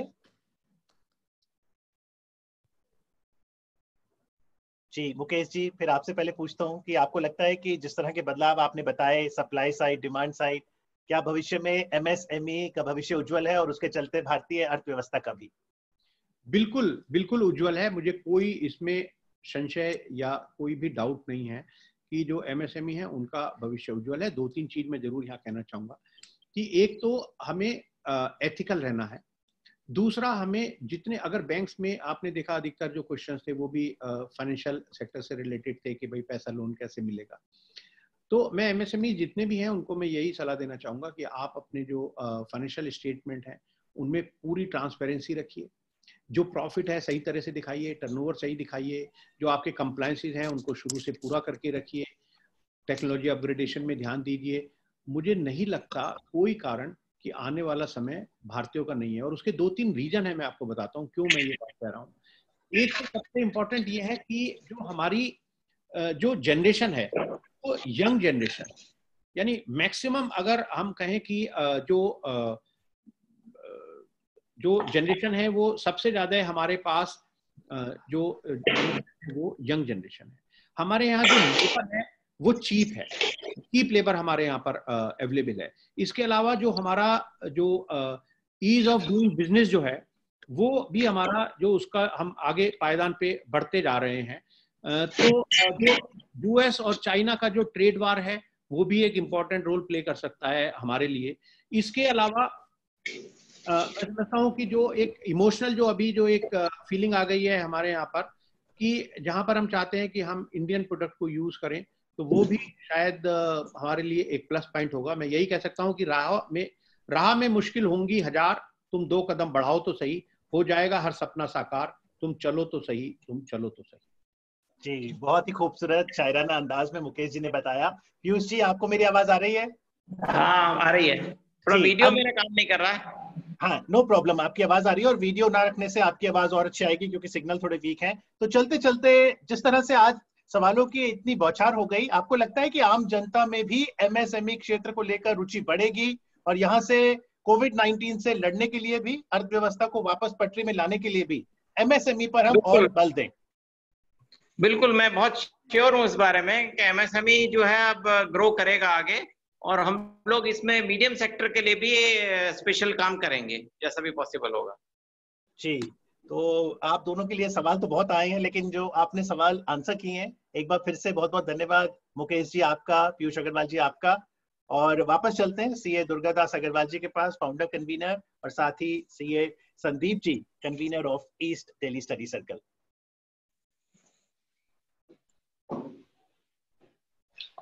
Thank you Amit. मैं समझता हूं कि जो हमारा आज का जो थीम थी, आपने उससे आगे बढ़ के एक्सट्रैक्ट किया है हमारे दोनों रेस्पेक्टेड स्पीकर से। आपने फंडिंग, दूसरी फंडिंग, तीसरी फंडिंग, तो आपने बहुत सारे क्वेश्चंस लेके बहुत सारे जो क्लैरिफाई जो होना चाहिए था subject, more than what we are expected, उससे ज्यादा अच्छा डिस्कशन हुआ और एक आपने बहुत अच्छा रोल निभाया है अमित। सबसे पहले तो आपको धन्यवाद। और ऑफ कोर्स पीयूष अग्रवाल जी ने, हालांकि उनके कनेक्शन थोड़ा सा अनस्टेबल था, लेकिन उन्होंने बहुत ही अच्छा क्लैरिफाई किया हम सबको, उनका बहुत बहुत धन्यवाद। और मुकेश मोहन जी तो इसके एमएसएमई के पिलर हैं और हमारे प्रोफेशन से हैं, तो हमें तो बड़ा गर्व महसूस होता है कि उनको अपने अमित जी पूरा एक्सट्रैक्ट कर लिया आज मुकेश मोहन जी को एमएसएमई। उनको खुशी हो रही है कि भाई ठीक है, ये भी क्वेश्चन आ गए आज। तो मैं सभी जो पार्टिसिपेंट्स हैं और दूसरे सीए लोग हैं जो बाद में भी इसको देखेंगे, सबसे रिक्वेस्ट है कि एमएसएमई रजिस्ट्रेशन अपने को जरूर करा लें, और अपने भी जितने भी क्लाइंट्स हैं आप देख लें, सर्च कर लें कौन मैन्युफैक्चरर है, कौन सर्विस प्रोवाइडर है, क्या अगर उनको कुछ प्रॉब्लम आती है तो मुकेश मोहन जी की हेल्प डेस्क है ही, आप उस पर जाके विजिट कर सकते हैं, हमारे एसटीडी सर्कल को लिख सकते हैं। हमें खुशी होगी हम इस मामले में कुछ भी हेल्प कर सकें, क्योंकि अल्टीमेटली सबके भलाई में ही हमारे भलाई है। एक श्लोक मेरे को याद आता है मुकेश जी, जो बड़ा मेरे को दिल से प्रिय है, भागवत गीता का, लभन्ते ब्रह्म निर्वाणम, लभन्ते ब्रह्म निर्वाणम ऋषय क्षीण कल्मषा छिन्न द्वैधा यथात्मान है सर्वभूत हिते रता। तो भगवान कहते हैं अर्जुन से, लभन्ते ब्रह्म निर्वाणम यानी मोक्ष, जो हमारे धर्म अर्थ काम मोक्ष है, या भगवान से मिलन है, या भगवान की प्राप्ति है, तो कैसे होती है? 3 पिलर्स बताए। ऋषय क्षीण कल्मषा, जिसने अपने पाप को, अपनी बुराइयों को, अपनी कमियों को दूर कर लिया है। दूसरी कंडीशन छिन्न द्वैधा यथात्मान है, जिसने अपने डाउट्स को, अपनी अज्ञानता को ज्ञान के द्वारा खत्म कर दिया है। और तीसरा सर्वभूत हिते रता, जो सभी प्राणियों के हित में रत है। तो मैं समझता हूँ एमएसएमई एक ऐसा ही चैप्टर है, एक ऐसा ही डिस्कशन है आज का। हम चार्टर्ड अकाउंटेंट्स सबका भलाई चाहते हैं डेफिनेटली, और पीयूष जी और आपने बहुत अच्छा हमको सबको जो थोड़ी बहुत जो अज्ञान था हमारा इसमें एमएसएमई के बारे में, वो सारा हमारा निश्चित मतलब दूर हो गया है। और चार्टर्ड अकाउंटेंट तो बड़ी मुश्किल से पास होते ही हैं, तो ज्ञान की कमी नहीं है, डाउट्स आज खत्म हो गए हैं और सब हमका भला चाहेंगे डेफिनेटली। तो आप दोनों का बहुत बहुत धन्यवाद, बहुत बहुत आभार। अमित अरोड़ा जी उंगली उठा रहे हैं। हाँ सर, उंगली नहीं उठा रहे, मतलब वो कुछ क्वेश्चन रेज करना चाह रहे हैं। मैं सर तो अमित जी, जो बात आप सभी कह रहे हैं कि भविष्य में एमएसएमई बहुत कंट्रीब्यूट करेगी जीडीपी को, तो एक सवाल ऑडियंस से पूछता हूँ। ऑडियंस के लिए सवाल है, आपके पास 2 मिनट है आंसर देने के लिए, कि क्या आप मुझे बता सकते हैं कि इंटरनेशनल एमएसएमई डे कब बनाया जाता है? संयुक्त राष्ट्र ने एक तारीख घोषणा की है और उस दिन पूरा विश्व अंतरराष्ट्रीय एमएसएमई डे मनाता है। 1 मिनट है आपके पास, जरा देखते हैं। आपने तो सवाल बहुत पूछे हैं आज, मुकेश जी से भी और पीयूष जी से भी। ऑडियंस आप आंसर करें। और दुर्गादास जी और जवाब आ गया, जवाब आ गया। 27 जून, बिल्कुल सही। राइट आंसर जो है आशु बंसल ने दिया है, गोपाल दास शर्मा जी कह रहे हैं। और इस बात से आप अंदाजा लगाइए कि 2017 से ये प्रथा शुरू हुई, और संयुक्त राष्ट्र अगर एक विशेष तारीख रखता है और विश्व भर उसे बनाता है एमएसएमई डे के रूप में, तो आप समझ सकते हैं कि उससे कितना बल मिलेगा। जब 21 जून अंतरराष्ट्रीय योग दिवस बना, तो आप देखिए 6 सालों में कितनी प्रगति हुई। हर कोई कुछ ना कुछ आसन या योग करता ही है या ध्यान। उम्मीद है इसी तरह से ये जो सवाल आपने पूछे हैं, इससे हमारा मनोबल बढ़ा है कि आप एमएसएमई सेक्टर के प्रति और रुचि दिखाएंगे। Sir,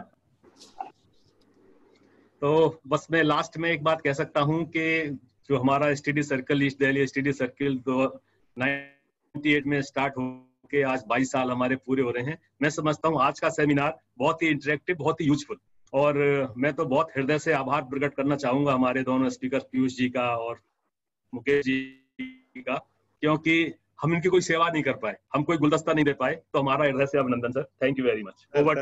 over to Sandeep Sharma, हमारे कन्वीनर साहब।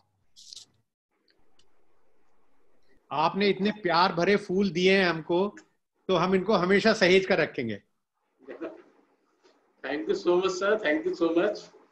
बहुत ही एक्सीलेंट सेशन, बहुत ही एक्सीलेंट, बहुत ही इंटरेक्टिव, और मैं बहुत ही तहे दिल से ऑल पार्टिसिपेंट का कांग्रेचुलेशन करना चाहूंगा। उन्होंने बहुत ही अच्छे अच्छे क्वेश्चन पूछे, और साथ ही साथ हमारे पैनलिस्ट ने बहुत ही अच्छे तरीके से जवाब दिया।